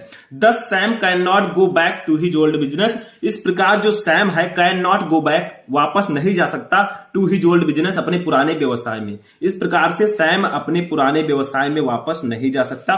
तो आपका क्वेश्चन था कि what is Sam old business, why can't he go back to it, यानी कि सैम का पुराना व्यवसाय क्या है, वह इसमें वापस क्यों नहीं जा सकता। तो देखिए Sam's old business is that of a psychiatrist, यानी कि सैम का पुराना व्यवसाय एक मनोचिकित्सक का है। But now he is in Galesburg of 1894, लेकिन अब वह 1894 के गैलेसवर्ग में है। It is a period when people are free from our worries, यह वह दौर है जब सभी लोग सभी प्रकार की चिंताओं से मुक्त थे। There is no need of any psychiatrist, यहां किसी भी मनोचिकित्सक की आवश्यकता नहीं थी। Thus Sam can not go back to his old business, इस प्रकार सैम अपने पुराने व्यवसाय में वापस नहीं जा सकता। ठीक है, समझ में आया। तो चौथा क्वेश्चन देखते हैं क्या है, देखिए what was the third level, third level क्या था, वेयर वाज इट सिचुएटेड, या कहां स्थित था। यानी कि पूछा जा रहा है कि थर्ड लेवल क्या था और यह कहां स्थित था। तो देखिए the third level refers to the subway of the Grand Central Station that takes passenger to Galesburg Illinois, यानी कि the third level refers, third level जो है वो संकेत करता है, ठीक है, किसकी ओर, to the subway of Grand Central Station, यानी कि ग्रैंड सेंट्रल स्टेशन के सबवे को, दैट जो कि टेक्स द पैसेंजर, जो यात्रियों को ले जाता है, टेक्स का मतलब यहां पर ले जाना होगा, ठीक है, टू गैलेसवर्ग इलिनियस, यानी कि गैलेसवर्ग इलिनियस पे। तो तीसरा स्तर जो है, थर्ड लेवल जो है, ये ग्रैंड सेंट्रल स्टेशन के सबवे को प्रदर्शित करता है जो यात्रियों को गैलेसवर्ग इलिनियस तक ले जाता है। ठीक है, the third level on the station was a medium of escape for Charles the narrator from the harsh realities of modern life, यानी कि the third level on the station, third level station पर जो third level है was ये medium, वो एक माध्यम है ऑफ इसके बचने का फॉर चार्लेज, यानी कि चार्लेज के लिए, द नरेटर, ठीक है, जो नरेटर है फ्रॉम द हार्श रियलिटीज, यानी कि जो आज की कठोर वास्तविकताएं हैं, हार्श रियलिटीज हैं, ठीक है, ऑफ मॉडर्न लाइफ, यानी कि आधुनिक जीवन की। ठीक है, तो देखिए जो तीसरा स्तर है, ठीक है, the third level on the station was ये medium of escape for Charley the narrator from the harsh realities of modern life, यानी कि स्टेशन पर जो तीसरा स्तर है वो आधुनिक जीवन की कठोर वास्तविकताओं से कथावाचक तथा चार्लेज के लिए पलायन का माध्यम था, यानी कि उससे बचने का माध्यम था। ठीक है, इट प्रोवाइड हिम ये बेस, यानी कि इट प्रोवाइड, ये उन्हें प्रदान करता है, ए बेस, एक आधार, when he could interweave fantasy and reality. जब फैंटेसी का मतलब क्या होगा, देखिए फैंटेसी का मतलब होगा कल्पना, ठीक है, एंड रियलिटी और वास्तविकता। ठीक है, तो यह उसे एक ऐसा आधार प्रदान करता है जहां वह कल्पना और वास्तविकताओं से, ठीक है, वास्तविकताओं को परस्पर जोड़ सकता है। इंटरवेव का मतलब होता है जोड़ना। ठीक है, तो it provide him a base where he could interweave fantasy and reality, यानी कि यह उसे एक ऐसा आधार प्रदान करता है जहां वह कल्पना और वास्तविकताओं को परस्पर जोड़ सकता है, दोनों को कंपेयर कर सकता है। ठीक है, तो ये आपका होगा क्वेश्चन नंबर 4। चलिए नेक्स्ट क्वेश्चन देखते हैं, क्वेश्चन नंबर 5 क्या है। देखिए क्वेश्चन नंबर 5 क्या है, ये हमारे सेकंड चैप्टर का क्वेश्चन है, द टाइगर किंग चैप्टर का। ठीक है, देखिए क्वेश्चन क्या है, what does the chief astrologer predict to be the cause of the maharaja's death, यानी कि what does the chief astrologer, जो मुख्य ज्योतिषी हैं, ठीक है, प्रेडिक्ट, उन्होंने भविष्यवाणी की to be the cause of the maharaja death, यानी कि महाराजा की मृत्यु का कारण। तो यहां पर पूछा जा रहा है कि मुख्य ज्योतिषी ने महाराजा की मृत्यु के क्या कारण होने की भविष्यवाणी की, यानी कि उन्होंने क्या बताया कि महाराजा की मृत्यु कैसे होगी, उनकी भविष्यवाणी कैसे हुई। तो देखिए, एट द टाइगर्स बर्थ, यानी कि टाइगर किंग के जन्म के समय, रॉयल एस्ट्रोलॉजर्स प्रेडिक्टेड, जो शाही ज्योतिषी हैं उन्होंने भविष्यवाणी की दैट की he would grow up as a great warrior, यानी कि ही वुड ग्रो अप, वो बड़े होंगे, एज ए ग्रेट वॉरियर, एक महान योद्धा के रूप में, हीरो नायक के रूप में, एंड चैंपियन और विजेता के रूप में। तो जब टाइगर किंग का जन्म हुआ तो जो शाही ज्योतिषी हैं, रॉयल एस्ट्रोलॉजर्स थे, उन्होंने भविष्यवाणी की कि यह जो लड़का होगा ये बड़ा होकर, ठीक है, ये एक महान योद्धा, नायक और चैंपियन के रूप में बड़ा होंगे। लेकिन they also predicted his death by Tiger, लेकिन दे आल्सो प्रेडिक्टेड, उन्होंने ये भी भविष्यवाणी की हिज डेथ, उनकी मृत्यु बाय टाइगर, यानी कि टाइगर से।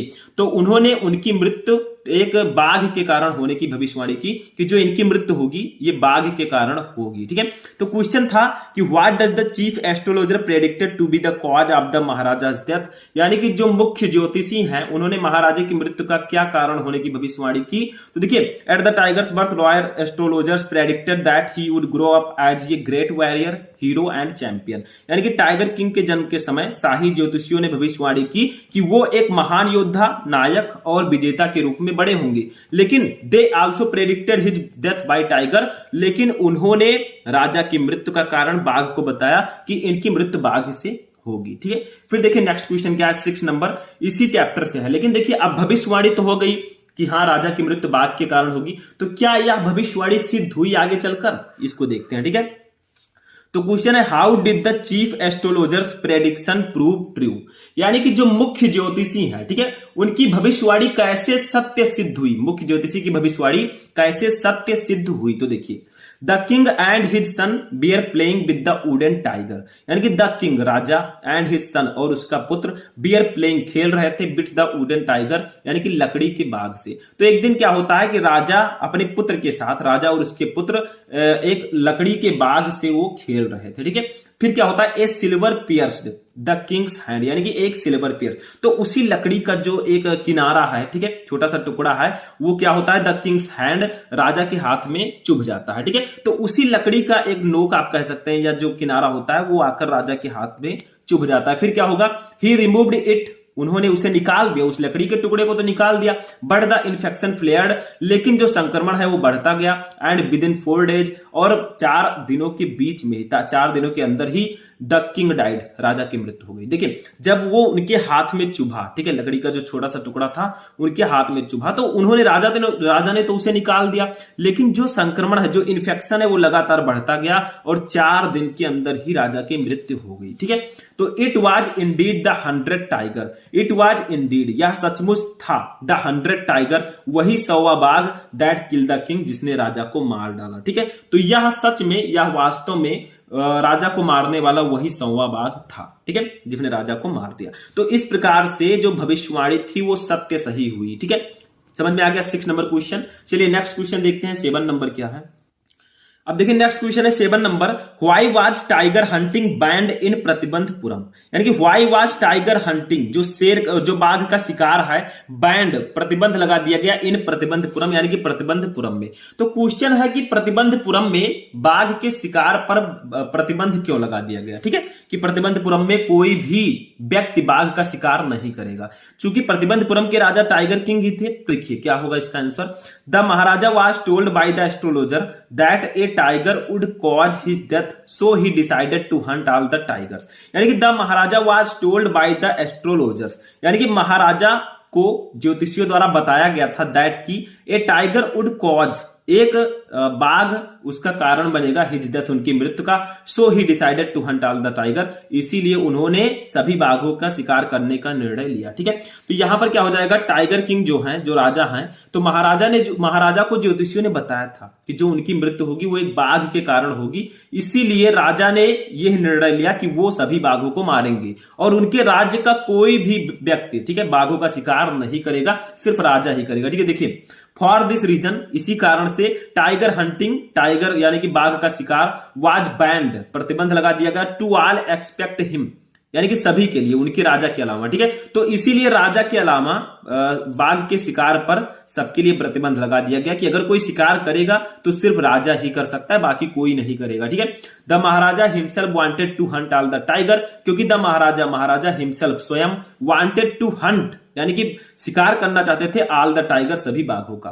तो सच्चाई ये थी कि राजा ही सभी बाघों का शिकार करना चाहते थे, इसीलिए उन्होंने अपने राज प्रतिबंधपुरम में बाघों के शिकार पर प्रतिबंध लगा दिया, क्योंकि वो ही 100 बाघ को मारकर पूरा करना चाहते थे। ठीक है, 8वां क्वेश्चन देखिए क्या है, ये भी इसी चैप्टर का है, बहुत सा सिंपल सा क्वेश्चन है। देखिए, what did the royal infant grow up to be, यानी कि जो रॉयल इन्फेंट है, ठीक है, राजसी शिशु है, वो बड़ा होकर क्या बना, यानी कि राजा के ही बारे में कहा जा रहा है कि जो राजा जी हैं, टाइगर किंग है, वो बड़ा होकर क्या बने। तो देखिए, When he was 20 years old, जब वो लगभग 20 साल के थे, ठीक है, कितने साल के, 20 साल के थे, he became the king of state of Pratibandapuram, he became, वो बने, the king, Raja, of state of Pratibandapuram, यानी कि प्रतिबंधपुरम राज्य के। ठीक है, तो जब वो मात्र 20 साल के थे तब वो प्रतिबंधपुरम राज्य के राजा बने। ठीक है, फिर क्या हुआ, ही फेम्ड, उन्होंने प्रसिद्ध किया, हिमसेल्फ, खुद को, यानी कि स्वयं को, एज ए ब्रेव, एक बहादुर, एंड करेजियस, करेजियस का मतलब होता है साहसी, किंग, राजा के रूप में। तो उन्होंने स्वयं को एक बहादुर और साहसी राजा के रूप में प्रसिद्धि किया। ठीक है, यानी कि उन्होंने स्वयं को एक बहादुर, वो एक बहादुर और साहसी राजा थे, तो उन्होंने खुद को बहादुर और साहसी राजा के रूप में फेमस किया। ठीक है, समझ में आया। तो यहां पर क्वेश्चन है कि what did the royal infant grow up to be, यानी कि राजसी शिशु बड़ा होकर क्या बना। तो when he was 20 years old, जब वो 20 साल के थे, he became the king of the state of Pratibandapuram, वो प्रतिबंधपुरम राज्य के राजा बने। He famed himself as a brave and courageous king, उन्होंने खुद को एक बहादुर और साहसी राजा के रूप में प्रसिद्ध किया। ठीक है, हो गया, ये भी क्वेश्चन बहुत सिंपल सा था। नेक्स्ट क्वेश्चन देखिए हमारा क्या है, 9 नंबर क्या है, देखिए इसी चैप्टर से, why did the tiger king decide to marry, यानी कि जो टाइगर किंग हैं उन्होंने शादी करने का फैसला क्यों किया, विवाह करने का फैसला क्यों किया। तो देखिए इसके 2 रीजन है। सबसे पहले तो उनकी एज हो चुकी थी, दूसरा रीजन ये था कि वो जो है एक ऐसे राज्य की लड़की से शादी करना चाहते थे जिसमें बाघों की संख्या बहुत ज्यादा हो, क्योंकि उनको 100 बाघ मारना था, उनका टारगेट था। तो उनके राज्य में बाघ कम थे, तो वो सोच रहे थे कि जिस राज्य में वो शादी करें उसमें भी बाघ रहेंगे, ठीक है, उसी की महारानी से शादी कर लेंगे और बाघों को मारेंगे, कोई रोकने वाला भी नहीं होगा। ठीक है, तो देखिए, the tiger king suddenly decide to marry, यानी कि द टाइगर किंग, राजा, सडनली, अचानक, डिसाइड टू मैरी, उन्होंने शादी करने का निर्णय लिया, बिकॉज, क्योंकि, फर्स्टली, सबसे पहला कारण यह था, he was of marriageable age, वो शादी के एज में थे। ठीक है, सेकेंडली, और दूसरा कारण ये था, ही वांटेड टू किल, वो मारना चाहते थे 30 मोर टाइगर्स, यानी कि 30 और ज्यादा बाघों को, in his father's in law, अपने ससुर जी, फादर इन लॉ का मतलब होता है ससुर जी। ठीक है, स्टेट, राज्य में, इन ऑर्डर टू कंप्लीट, यानी कि ऑर्डर कंप्लीट करने के लिए, पूर्ण करने के लिए, द टैली ऑफ 100 टाइगर, अपने 100 बाघों के टैली को। ठीक है, यानी कि टाइगर किंग ने अचानक शादी करने का फैसला इसलिए किया, because firstly he was of marriageable age, क्योंकि सबसे पहला कारण यह था कि वो विवाह के योग्य, उनकी उम्र हो चुकी थी। ही वांटेड टू किल, और सेकेंडली, और दूसरा कारण यह था, he wanted to kill 30 more tigers in his father's in law's state in order to complete the tally of 100 tigers, और दूसरा कारण यह था कि वो 100 बाघों की गिनती को पूरा करने के लिए अपने ससुर के राज्य में 30 और बाघों को मारना चाहता था। ठीक है, क्योंकि वो राजा की लड़की से विवाह कर लेगा और उसमें बाघों की संख्या बहुत ज्यादा होगी, तो वो बाघों का शिकार करेगा, तो कोई रोकने वाला भी नहीं होगा, क्योंकि राजा जी जो हैं वो उनके ससुर जी हैं। ठीक है, आगे देखिए, फॉर दिस रीजन, यही कारण है, ही विश्ड टू मैरी, उन्होंने शादी करने का फैसला किया, शादी करने की इच्छा की, एक गर्ल, एक ऐसी लड़की से, इन द रॉयल फैमिली, जो रॉयल फैमिली से हो, ऑफ ये स्टेट, एक राज्य, विथ ये लार्ज टाइगर पॉपुलेशन, जहां बाघों की एक बड़ी आबादी हो। ठीक है, तो इस कारण वो बाघों की एक बड़ी आबादी वाले राज्य के शाही परिवार में एक लड़की से शादी करना चाहता था। ठीक है, क्योंकि उसका मेन टारगेट था कि उसे 100 बाघों को मारना है, तो वो उसी राज्य में शादी करेगा जहां पर बाघों की संख्या बहुत ज्यादा होगी। ठीक है, नेक्स्ट क्वेश्चन देखिए क्या है। अब ये क्वेश्चन हमारा नेक्स्ट चैप्टर से आता है और ये भी बहुत इंपॉर्टेंट क्वेश्चन है, थर्ड चैप्टर का क्वेश्चन है। ठीक है, चैप्टर का नाम क्या है बताइए? चैप्टर का नाम है journey to the end of earth. ठीक है, यानी कि पृथ्वी के अंत तक की यात्रा। ठीक है, इस क्वेश्चन का, इस चैप्टर का नाम है। तो देखिए, how did the author reach Antarctica, यानी कि लेखक जो हैं वो अंटार्कटिका कैसे पहुंची। ठीक है, लेखक अंटार्कटिका कैसे पहुंचा। How did the author reach Antarctica. ठीक है, तो देखिए, the author travelled to Antarctica on a Russian research vessel Akademik Shokalskiy. ठीक है, यानी कि द ऑथर ट्रेवल्ड, जो लेखक हैं उन्होंने यात्रा की टू अंटार्कटिका, अंटार्कटिका की, on a Russian research vessel, यानी कि एक रशियन, ठीक है, रशियन युद्ध, रशियन जो है शोध पोत है। ठीक है, रशियन रिसर्च वेसल का मतलब होता है रूसी शोध पोत, जिसका नाम है एकेडमिक सोकालेस्की। ठीक है, इसका नाम है अकादमिक सोकालेस्की, ये इसका नाम है। ठीक है, तो क्या है? The author travelled to Antarctica on a Russian research vessel Akademik Shokalskiy, यानी कि जो लेखक हैं उन्होंने एक रूसी युद्धपोत अकादमिक सोकालेस्की पर अंटार्कटिका की यात्रा की। लेकिन कितना समय लगा देखिए, she travelled over 100 hour in combination of a car, aeroplane and ship, यानी कि सी ट्रेवल्ड, उन्होंने यात्रा की ओवर 100 आवर्स, यानी कि 100 घंटे से भी ज्यादा, इन कॉम्बिनेशन, कॉम्बिनेशन का मतलब होता है संयोजन में, ऑफ कार, कार से, एरोप्लेन हवाई जहाज से, एंड ए शिप और जहाज से।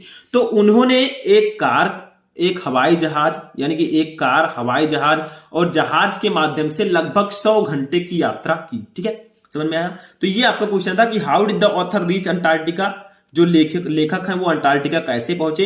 तो the author travel to Antarctica on a Russian research vessel Akademik Shokalskiy, यानी कि जो लेखक हैं वो एक रूसी शोध पोत अकादमिक सोकालेस्की के द्वारा वो अंटार्कटिका की उन्होंने यात्रा की। She travelled over 100 hours in combination of a car, aeroplane and a ship, यानी कि उन्होंने एक कार, एक हवाई जहाज और एक जहाज के संयोजन से लगभग 100 घंटे से भी ज्यादा की यात्रा उन्होंने की थी। ठीक है, तो ये आपका हो जाएगा क्वेश्चन नंबर 10। 11 नंबर क्वेश्चन देखिए, ये भी इसी चैप्टर से बहुत ज्यादा इंपॉर्टेंट है। ठीक है, क्वेश्चन ये बहुत ज्यादा इंपॉर्टेंट है, इसको भी नोट कर लीजिएगा। इस चैप्टर का देखिए, what surprise the author most about Antarctica. ठीक है, यानी कि वो तो अंटार्कटिका की यात्रा उन्होंने कर ली, लेकिन अंटार्कटिका के किस विषय में सबसे ज्यादा लेखिका को सबसे ज्यादा आश्चर्य हुआ। देखिए, what surprise the author most about Antarctica, यानी कि अंटार्कटिका के विषय में किस बात पर लेखिका को सबसे ज्यादा आश्चर्य हुआ। देखिए क्या हुआ, कब उनको, देखिए, the author got the knowledge, जो ऑथर है गॉट द नॉलेज, उन्हें यह ज्ञान हुआ जब उन्हें पता चला दैट की इंडिया एंड अंटार्कटिका, भारत और Antarctica, were once part of same land mass, यानी कि बियर वंस, वो थे parts of same land mass, यानी कि एक ही भूभाग के हिस्सा। तो देखिए, जब लेखिका को यह पता चला कि भारत और अंटार्कटिका एक ही भूभाग के हिस्सा थे, तब उनको सबसे ज्यादा आश्चर्य हुआ। ठीक है, this fact surprised him most about Antarctica as at present the climate of this place is all together different, यानी कि दिस फैक्ट सरप्राइज्ड, इस तथ्य ने उन्हें सबसे ज्यादा आश्चर्य किया। ठीक है, हिम, उन्हें, मोस्ट अबाउट अंटार्कटिका, अंटार्कटिका के बारे में, as at present the climate, क्योंकि जो प्रेजेंट की क्लाइमेट, जलवायु है, ऑफ दीज प्लेसेज, इन दोनों स्थानों की, इज ऑल टुगेदर डिफरेंट, यानी कि बिल्कुल भिन्न है। ठीक है, तो उन्हें सबसे ज्यादा हैरानी तब हुई जब उन्हें इस तथ्य ने उन्हें सबसे ज्यादा हैरान कर दिया, जब उन्हें पता चला कि अंटार्कटिका के बारे में सबसे ज्यादा हैरान किया कि उन्हें पता चला कि जो वर्तमान में भारत और अंटार्कटिका की जलवायु है वो एक बिल्कुल से डिफरेंट है, बिल्कुल से अलग है। ठीक है, तब उनको सबसे ज्यादा सरप्राइज हुआ। ठीक है, समझ में आया? चलिए नेक्स्ट क्वेश्चन देखते हैं, 12 नंबर। अब ये क्वेश्चन बहुत ज्यादा इंपॉर्टेंट है। देखिए, why is the average global temperature increasing, इसका मतलब क्या होगा, why is the average global temperature, average का मतलब होता है औसत, ग्लोबल का मतलब होगा वैश्विक, टेम्परेचर का मतलब होगा तापमान, इंक्रीजिंग का मतलब होगा बढ़ता है। तो औसत वैश्विक तापमान क्यों बढ़ रहा है, जो हमारा जलवायु है, जो हमारा एनवायरमेंट है, इसका टेम्परेचर लगातार क्यों बढ़ रहा है, क्योंकि गर्मी ज्यादा पड़ रही है, और गर्मी इसलिए पड़ रही है क्योंकि जो प्रदूषण है वो लगातार बढ़ रहा है। ठीक है, जिससे क्या होगा, धीरे धीरे गर्मी बढ़ने लगेगी। तो देखिए the average global temperature is increasing, यानी कि औसत वैश्विक तापमान बढ़ रहा है बिकॉज, क्योंकि of deflection in the ozone layer, यानी कि ओजोन परत में कमी आ रही है। ठीक है, which affects the activities of phytoplankton, which जो इफेक्ट्स प्रभावित करती है द एक्टिविटीज गतिविधियों को ऑफ फाइटोप्लैंक्टन, यानी कि फाइटोप्लैंक्टन की। तो देखिए क्या हो रहा है, हमारा औसत वैश्विक तापमान इसलिए बढ़ रहा है क्योंकि ओजोन के परत में लगातार कमी आ रही है जो फाइटोप्लैंक्टन की गतिविधियों को प्रभावित करता है, which in turn affect the global carbon cycle। ठीक है, which in turn affect, जो डायरेक्टली इफेक्ट डालता है, प्रभावित करता है द ग्लोबल कार्बन साइकिल, यानी कि कार्बन चक्र को। ठीक है, तो जो कार्बन चक्र को प्रभावित करता है। तो हमारा जो औसत वैश्विक तापमान है वो इसलिए बढ़ रहा है क्योंकि जो क्षोभ मंडल में जो ओजोन परत है उसमें लगातार कमी आ रही है जो फाइटोप्लैंक्टन की गतिविधियों को प्रभावित करता है, और इसके कारण जो कार्बन चक्र है वो भी प्रभावित हो रहा है। ठीक है, इसीलिए औसत वैश्विक तापमान लगातार बढ़ता जा रहा है। ठीक है, तो ये 12 नंबर क्वेश्चन होगा। चलिए नेक्स्ट क्वेश्चन देखते हैं, 13 नंबर। अब देखिए 13 नंबर क्वेश्चन हमारा है, इसी चैप्टर से है, what is increasing the average global temperature. अब देखिए हमारा टेम्परेचर जो वैश्विक तापमान है वो तो बढ़ रहा है, लेकिन क्या चीज है जो इसको बढ़ा रही है। देखिए क्या चीज विश्व का औसत तापमान बढ़ा रही है, ऐसा कौन सी चीज है। What is increasing the average global temperature, यानी कि क्या चीज है जो विश्व का औसत तापमान बढ़ा रही है। तो देखिए carbon dioxide is a green house gas, carbon dioxide एक ग्रीन हाउस गैस है दैट ट्रैप्स हीट, जो गर्मी को पकड़ता है, गर्मी को क्या करता है वो पकड़ता है। ठीक है, जो कार्बन डाइऑक्साइड गैस है, ठीक है, गर्मी को फंसाता है इन द एटमॉस्फेयर, यानी कि जलवायु से। ठीक है, तो वातावरण से, यानी कि कार्बन डाइऑक्साइड एक ग्रीन हाउस गैस है जो वातावरण में गर्मी को फंसाती है, वो ट्रैप्स करती है। ठीक है, कार्बन डाइऑक्साइड जितना ज्यादा होगा वो हमारे एनवायरमेंट में उतनी गर्मी पैदा करेगा। ठीक है, the unmitigated burning of fossil fuels, ठीक है, has now created a blanket of carbon dioxide around the world which is slowly increasing the average global temperature. लेकिन एक और रीजन है, the unmitigated burning of fossil. ठीक है, यानी कि जो क्या होता है, बर्निंग ऑफ फॉसिल, जो जीवाश्म ईंधन है। ठीक है, क्या होता है, जीवाश्म ईंधन के निरंतर जलने से, the unmitigated burning of fossils, यानी कि जीवाश्म ईंधन के निरंतर जलने से हैज नाउ क्रिएटेड, अब उत्पन्न हो गया है, यानी कि आवरण, ए ब्लैंकेट, एक आवरण ऑफ कार्बन डाइऑक्साइड, यानी कि कार्बन डाइऑक्साइड का अराउंड द वर्ल्ड, यानी कि पूरे संसार में। ठीक है, तो क्या होता है कि जीवाश्म ईंधन के निरंतर जलने से अब दुनिया भर में कार्बन डाइऑक्साइड का एक आवरण बन गया। जीवाश्म ईंधन का मतलब जो गाड़ियां चलती हैं डीजल पेट्रोल से, उनसे तो धुएं निकलते हैं, वो भी प्रदूषण के लिए बहुत ज्यादा जिम्मेदार होते हैं। ठीक है, तो जब ये लगातार जलेंगे जीवाश्म ईंधन तो क्या होगा, प्रदूषण बढ़ने का चांस और ज्यादा होगा, और इसके लिए हमारा ग्लोबल टेम्परेचर बढ़ेगा। ठीक है, व्हिच इज स्लोली इंक्रीजिंग, जो धीरे धीरे बढ़ा रहा है द एवरेज ग्लोबल टेम्परेचर, यानी कि औसत वैश्विक तापमान को। ठीक है, तो क्वेश्चन क्या था, what is increasing the average global temperature. ठीक है, क्या चीज है जो औसत वैश्विक तापमान को बढ़ा रही है। तो carbon dioxide is a green house gas, carbon dioxide एक ग्रीन हाउस गैस है that traps heat in the atmosphere, जो वातावरण में गर्मी को फंसाती है, गर्मी को उत्पन्न करती है। The unmitigated burning of fossil fuels has now created a blanket of carbon dioxide around the world, यानी कि जीवाश्म ईंधन के लगातार जलने से अब दुनिया भर में कार्बन डाइऑक्साइड का एक आवरण बन गया है, which is slowly increasing the average global temperature, जो धीरे धीरे औसत वैश्विक तापमान को बढ़ा रहा है। और अगर ये ऐसे ही बढ़ता गया तापमान तो मानव जीवन जो है ये इस दुनिया से ही समाप्त हो जाएगा। ठीक है, नेक्स्ट देखिए 14 नंबर क्या है, इसी चैप्टर से है, what are the indications for the future of human kind, यानी कि व्हाट आर द इंडिकेशंस। ठीक है, क्या संकेत हमें मिल रहे हैं for the future of human kind, यानी कि for the future of human kind, मानवता के भविष्य के लिए, जो हमारा भविष्य आगे चलकर जो फ्यूचर है इसके लिए हमें क्या संकेत मिल रहे हैं। देखिए ग्लेशियर आर मेल्टिंग, जो ग्लेशियर हैं वो लगातार पिघल रहे हैं। ठीक है, वो धीरे धीरे पिघल रहे हैं। And ice caps are falling, और जो बर्फ की टोपियां हैं, ठीक है, बड़े बड़े बर्फ थे वो लगातार गिर रहे हैं।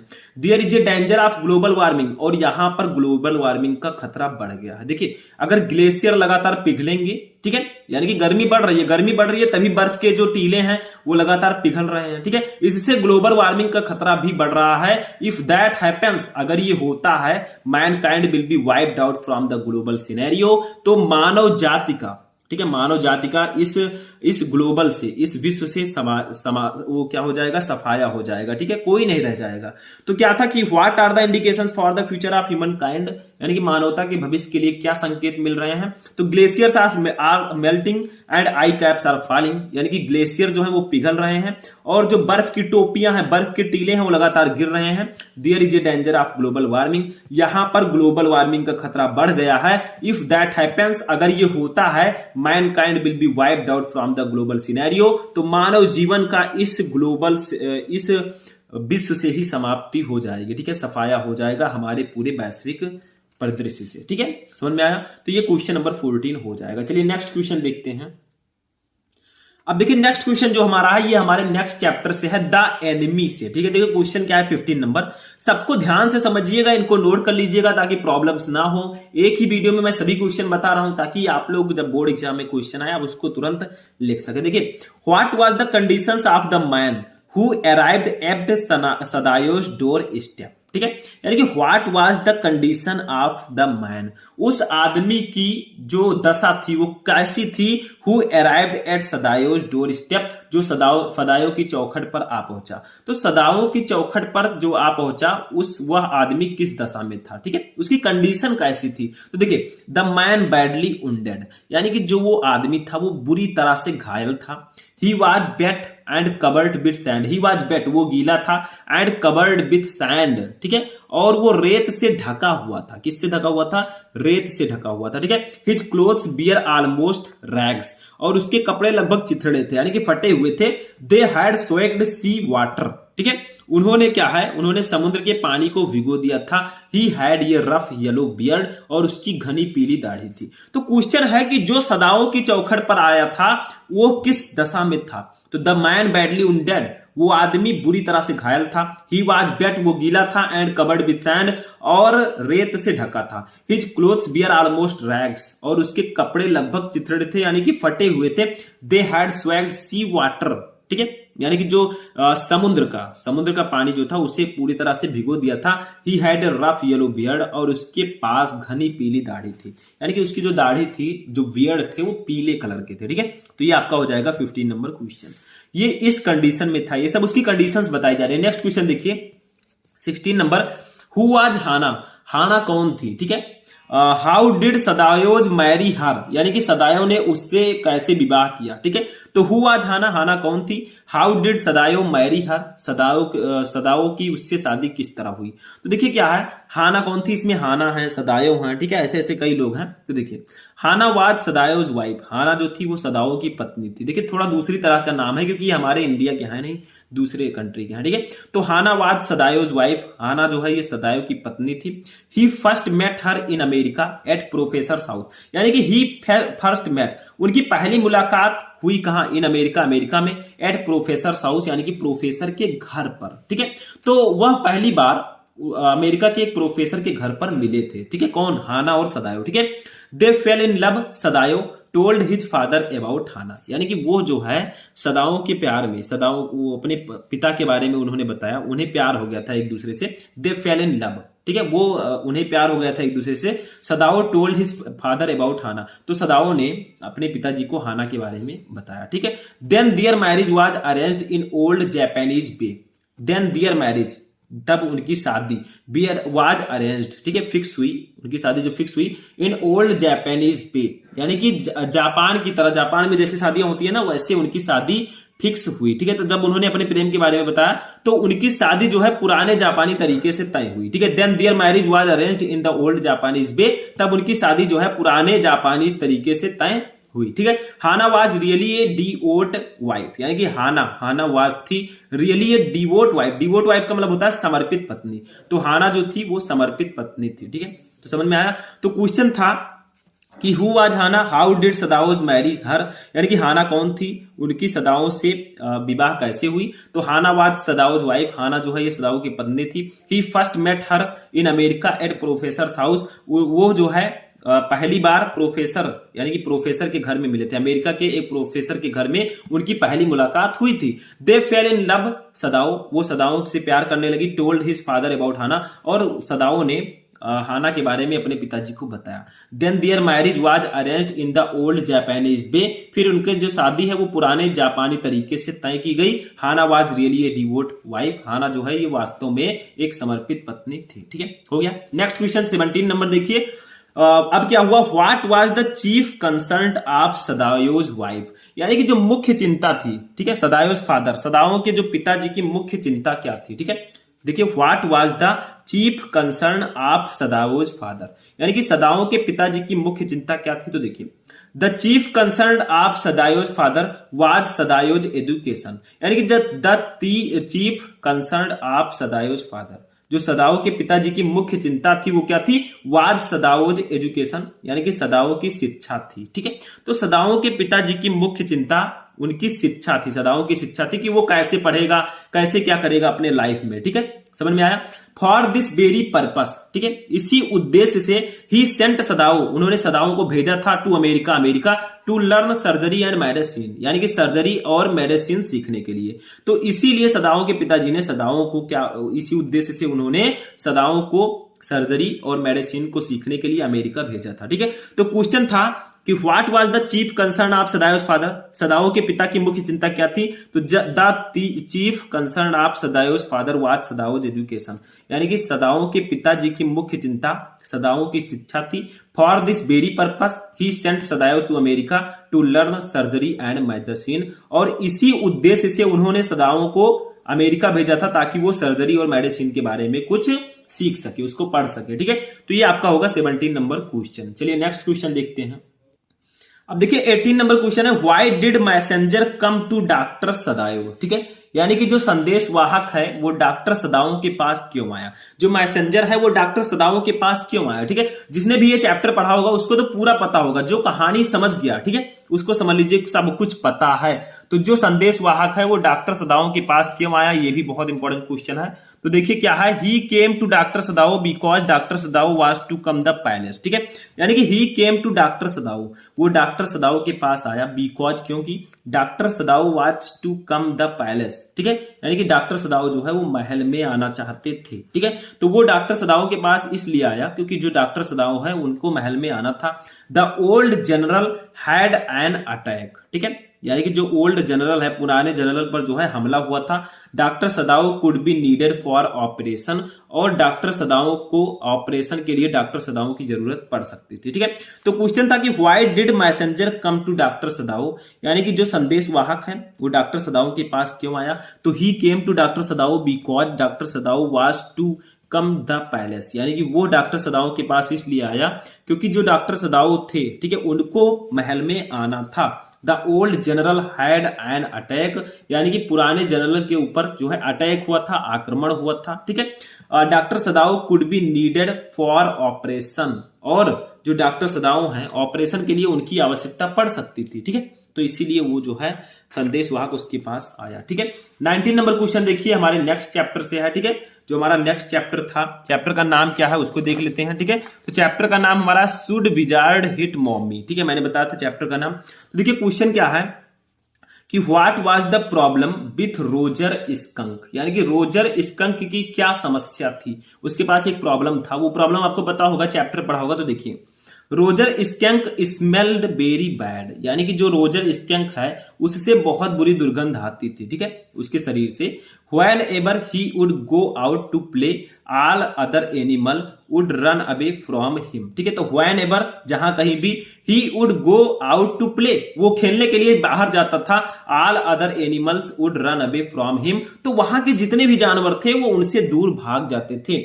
ठीक है, तो रोजर स्कंक से इनकी समस्या थी कि इनके बॉडी से दुर्गंध आ रही थी। ठीक है, जब भी वो खेलने के लिए बाहर जाता तो अन्य सभी जानवर उससे दूर भाग जाते, क्योंकि जब दुर्गंध आएगी तो उससे दूर सब भाग ही जाएंगे। ठीक है, Roger skunk would stand there all alone. ठीक है, यानी कि रोजर स्कंक वुड स्टैंड, वहां पर खड़ा रहा, देयर वहां, ऑल एलोन यानी कि अकेला। ठीक है, तो क्या होता था कि रोजर स्कंक वहां बिल्कुल अकेला खड़ा होता था। Two little tears would fall from his eyes, और दो छोटे छोटे आंसू उसके आंखों से गिर जाते थे। ठीक है, क्योंकि जो वो जिसके साथ खेलना चाहता था वो उससे दूर भाग जाते थे, क्योंकि उसके बॉडी से जो है स्मेल आती थी। तो what was the problem with Roger skunk, यानी कि रोजर स्कंक की क्या समस्या थी।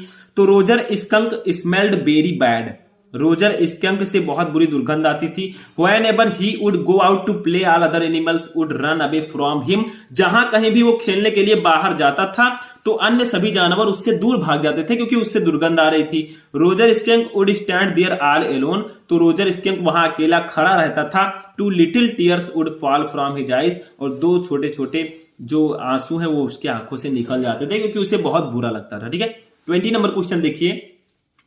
Why did not Roger skunk mommy like her son smelling like rose? ठीक है, इसका मतलब क्या होगा, जो इस रोजर स्कंक की जो माँ है वो क्यों नहीं चाहती थी कि उसके पुत्र से गुलाबों जैसी गंध आए। देखिए, why did not Roger Skunk's mommy, जो रोजर स्कंक्स की माँ है वो लाइक हर सन, अपने पुत्र को चाहती थी स्मेलिंग।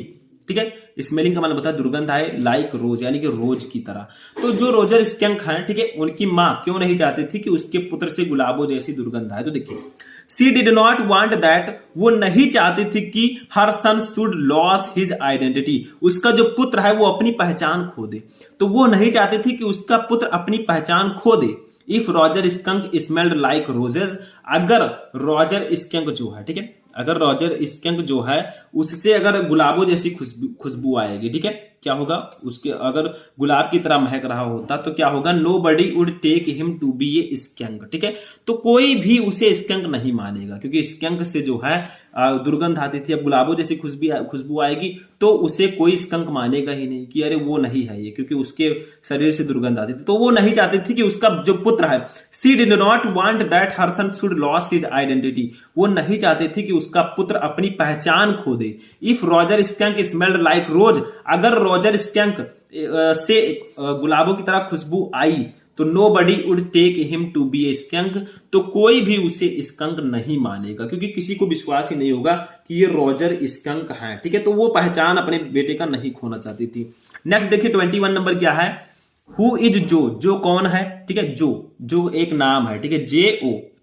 देखिए, how does she respond to her father's story telling, ठीक है, यानी कि जो कौन है वो अपने पिता के द्वारा कही कहानियों पर क्या प्रतिक्रिया व्यक्त करती है। यानी कि उसके पिताजी जो है उसको कहानियां सुनाते थे जो को, तो वो क्या प्रतिक्रिया देती है, क्या रेस्पॉन्स मिलता है उसका। देखिए, जो इज जैक्स डॉटर, जो है वो जैक की पुत्री है, डॉटर का मतलब बेटी। ठीक है, तो जो इज है जैक्स डॉटर, जैक की बेटी, तो जो है ये जैक की बेटी है। जो ये सब जो और जो कई सारे नाम आए हैं ना, ये सब विदेशी नाम है, तो थोड़ा दूसरे तरह के नाम हो गए, हमारे इंडियन का नाम ये है नहीं। ठीक है, she would not sleep while listening to the stories told by her father. ठीक है, तो सी वुड नॉट स्लीप, वो तब तक नहीं सोती थी, व्हाइल जबकि listening to the father, listening to the stories, जब तक वो सुन नहीं लेती थी, टोल्ड बाय हिज फादर, अपने पिताजी के द्वारा कहानियां। ठीक है, तो जो है वो अपने पिताजी द्वारा बताई गई कहानियों को सुनकर ही उसे नींद आती थी। अगर उनके पिताजी उसे कहानी नहीं सुनाते थे तो उसको नींद ही नहीं आती थी। ठीक है,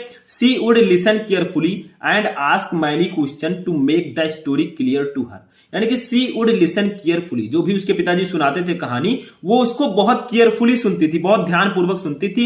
एंड और आस्क मैनी क्वेश्चन, वो बहुत सारे क्वेश्चंस करती थी, to make the story clear, यानी कि कहानी को एकदम शुद्ध स्पष्ट करने के लिए, टू हर। ठीक है, अब खुद से तो क्या होता था, वो बहुत अच्छे से बहुत केयरफुली कहानी को सुनती थी और अपने पिताजी से उस कहानी से रिलेटेड बहुत सारे क्वेश्चन करती थी ताकि उसको कहानी एकदम स्पष्ट हो जाए। ठीक है, तो क्वेश्चन आपका था कि हु इज जो कौन है, how does she respond to her father's story telling. ठीक है, वह अपने पिता के द्वारा कही कहानियों पर क्या प्रतिक्रिया व्यक्त करती है। तो जो इज जैक्स डॉटर, जो जैक की बेटी है, she would not sleep while listening to the story told by her father, वो अपने पिताजी के द्वारा सुनाई गई स्टोरी, ठीक है, कहानियों को बिना सुने वो सोती नहीं थी। सी वुड लिसन केयरफुली, वो कहानी को बहुत ध्यानपूर्वक सुनती थी। And ask many questions to make the story clear to her, और अपने पिताजी से स्टोरी को एकदम स्पष्ट करने के लिए बहुत सारे क्वेश्चंस करती थी। ठीक है, नेक्स्ट क्वेश्चन 22 देखिए। अब देखिए 22 नंबर क्वेश्चन है, हु वाज क्लेयर, क्लेयर कौन थी, why was Jack worried about her, और जैक उसके लिए चिंतित क्यों था, यानी कि क्लेयर कौन थी, क्लेयर एक नाम है। ठीक है, तो क्लेयर कौन थी और जैक उसके लिए चिंतित क्यों था। तो देखिए 22 नंबर क्वेश्चन है, अभी हमें 3 क्वेश्चंस और पढ़ने हैं। ठीक है, क्योंकि 25 क्वेश्चन हम टोटल पढ़ेंगे।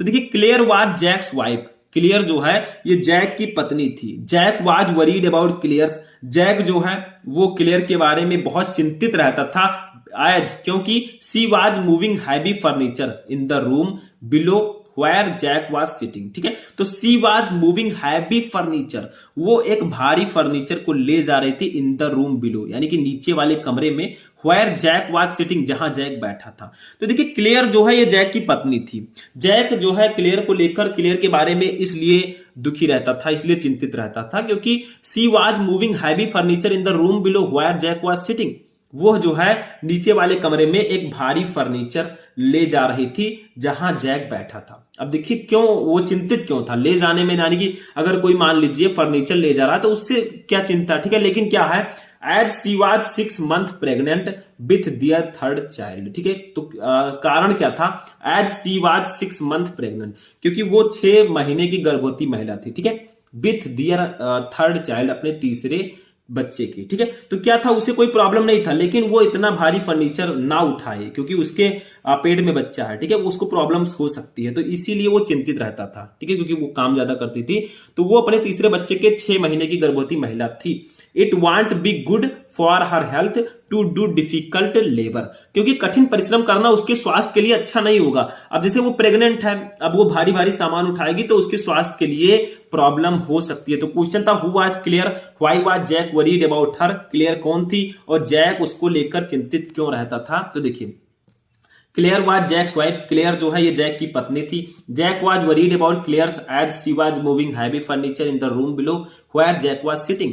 तो देखिए जैक वाज वरीड, जैक चिंतित था अबाउट क्लियर, क्लियर को लेकर, एज क्योंकि she was moving heavy furniture in the room below where Jack was sitting. ठीक है, वो नीचे वाले कमरे में एक भारी फर्नीचर लेकर जा रही थी जहां जैक बैठा था। As she was 6 months pregnant with their third child, क्योंकि जो क्लेयर थी, ठीक है, क्लेयर जो थी वो अपने तीसरे बच्चे के साथ 6 माह की गर्भवती महिला थी, यानी कि उसके पेट में 6 माह का बच्चा था। ठीक है, 6 महीने का।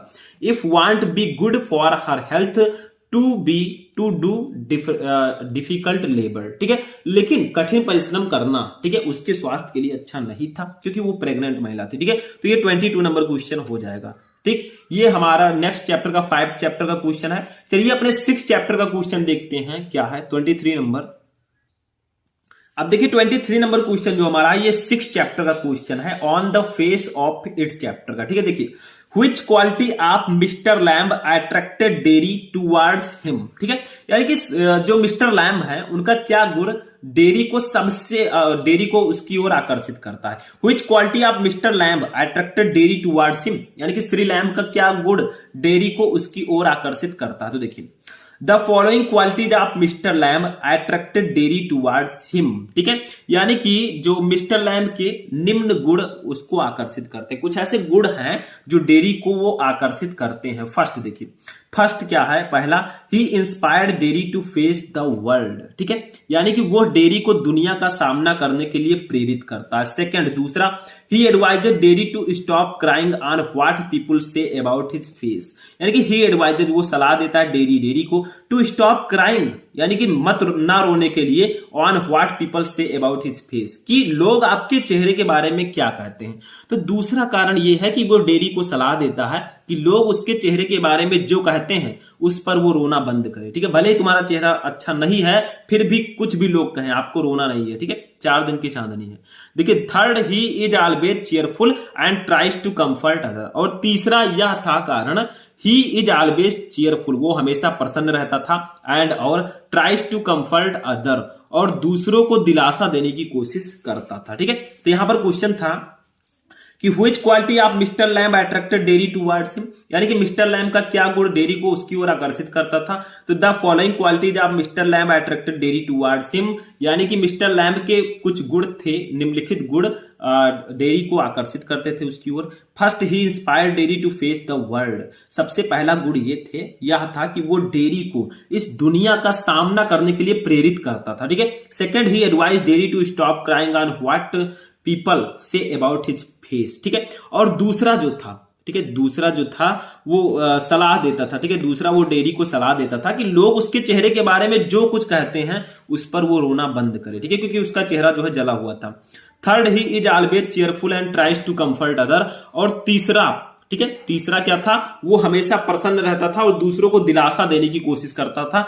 यही कुछ गुण हैं जो डेरी को अपनी मिस्टर लैम्ब को डेरी की ओर आकर्षित करते थे, ठीक है। ये आपका हो जाएगा। 24 नंबर क्वेश्चन देखिए क्या है, how did Derry get his face burned, ठीक है। अब देखिए आखिर वो जो है मिस्टर लैम्ब जो है वो डेरी को उसके चेहरे के बारे में क्यों बोलता था, तो देखिए how did Derry get his face burned, यानी कि डेरी का चेहरा कैसे जल गया, बताएं कैसे जल गया। तो बहुत सारे लोग कहेंगे आग से जला होगा, ऐसा नहीं है। देखिए द फेस ऑफ डेरी, ठीक है, the face of Derry did not gate burned with fire, यानी कि जो डेरी का चेहरा है वो आग से नहीं जला था, आग से नहीं झुलसा था। देखिए वंस डेरी हिमसेल्फ, एक बार डेरी ने स्वयं unknownly got acid all down on the side of his face, ठीक है।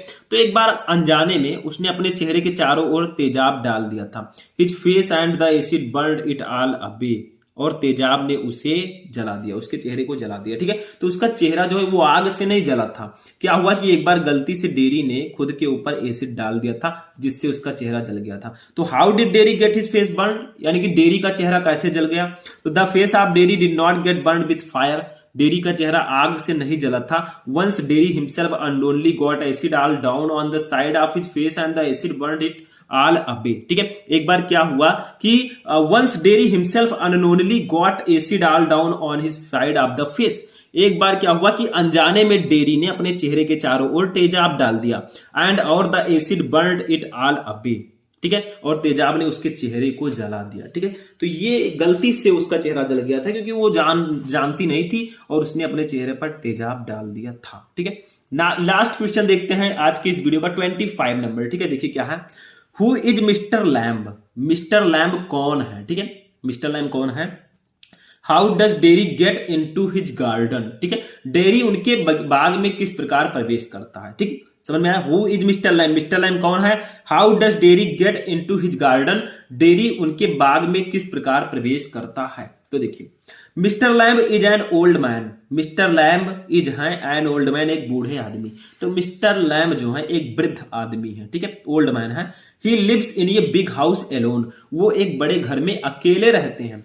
Dairy enters his garden by climbing over the walls, Derry enters, Derry प्रवेश करती है इन हिज गार्डन, उनके बगीचे में, बाय क्लाइंबिंग, चढ़कर, ओवर द वॉल्स यानी कि दीवालों पर। तो डेरी जो है दीवार पर चढ़कर उनके बगीचे में प्रवेश करता है, ठीक है। अब देखिए Derry likes the place and think that there is nobody inside it, Derry likes the place, Derry को वो जगह पसंद आ जाता है, ठीक है, डेरी को वो स्थान बहुत पसंद है।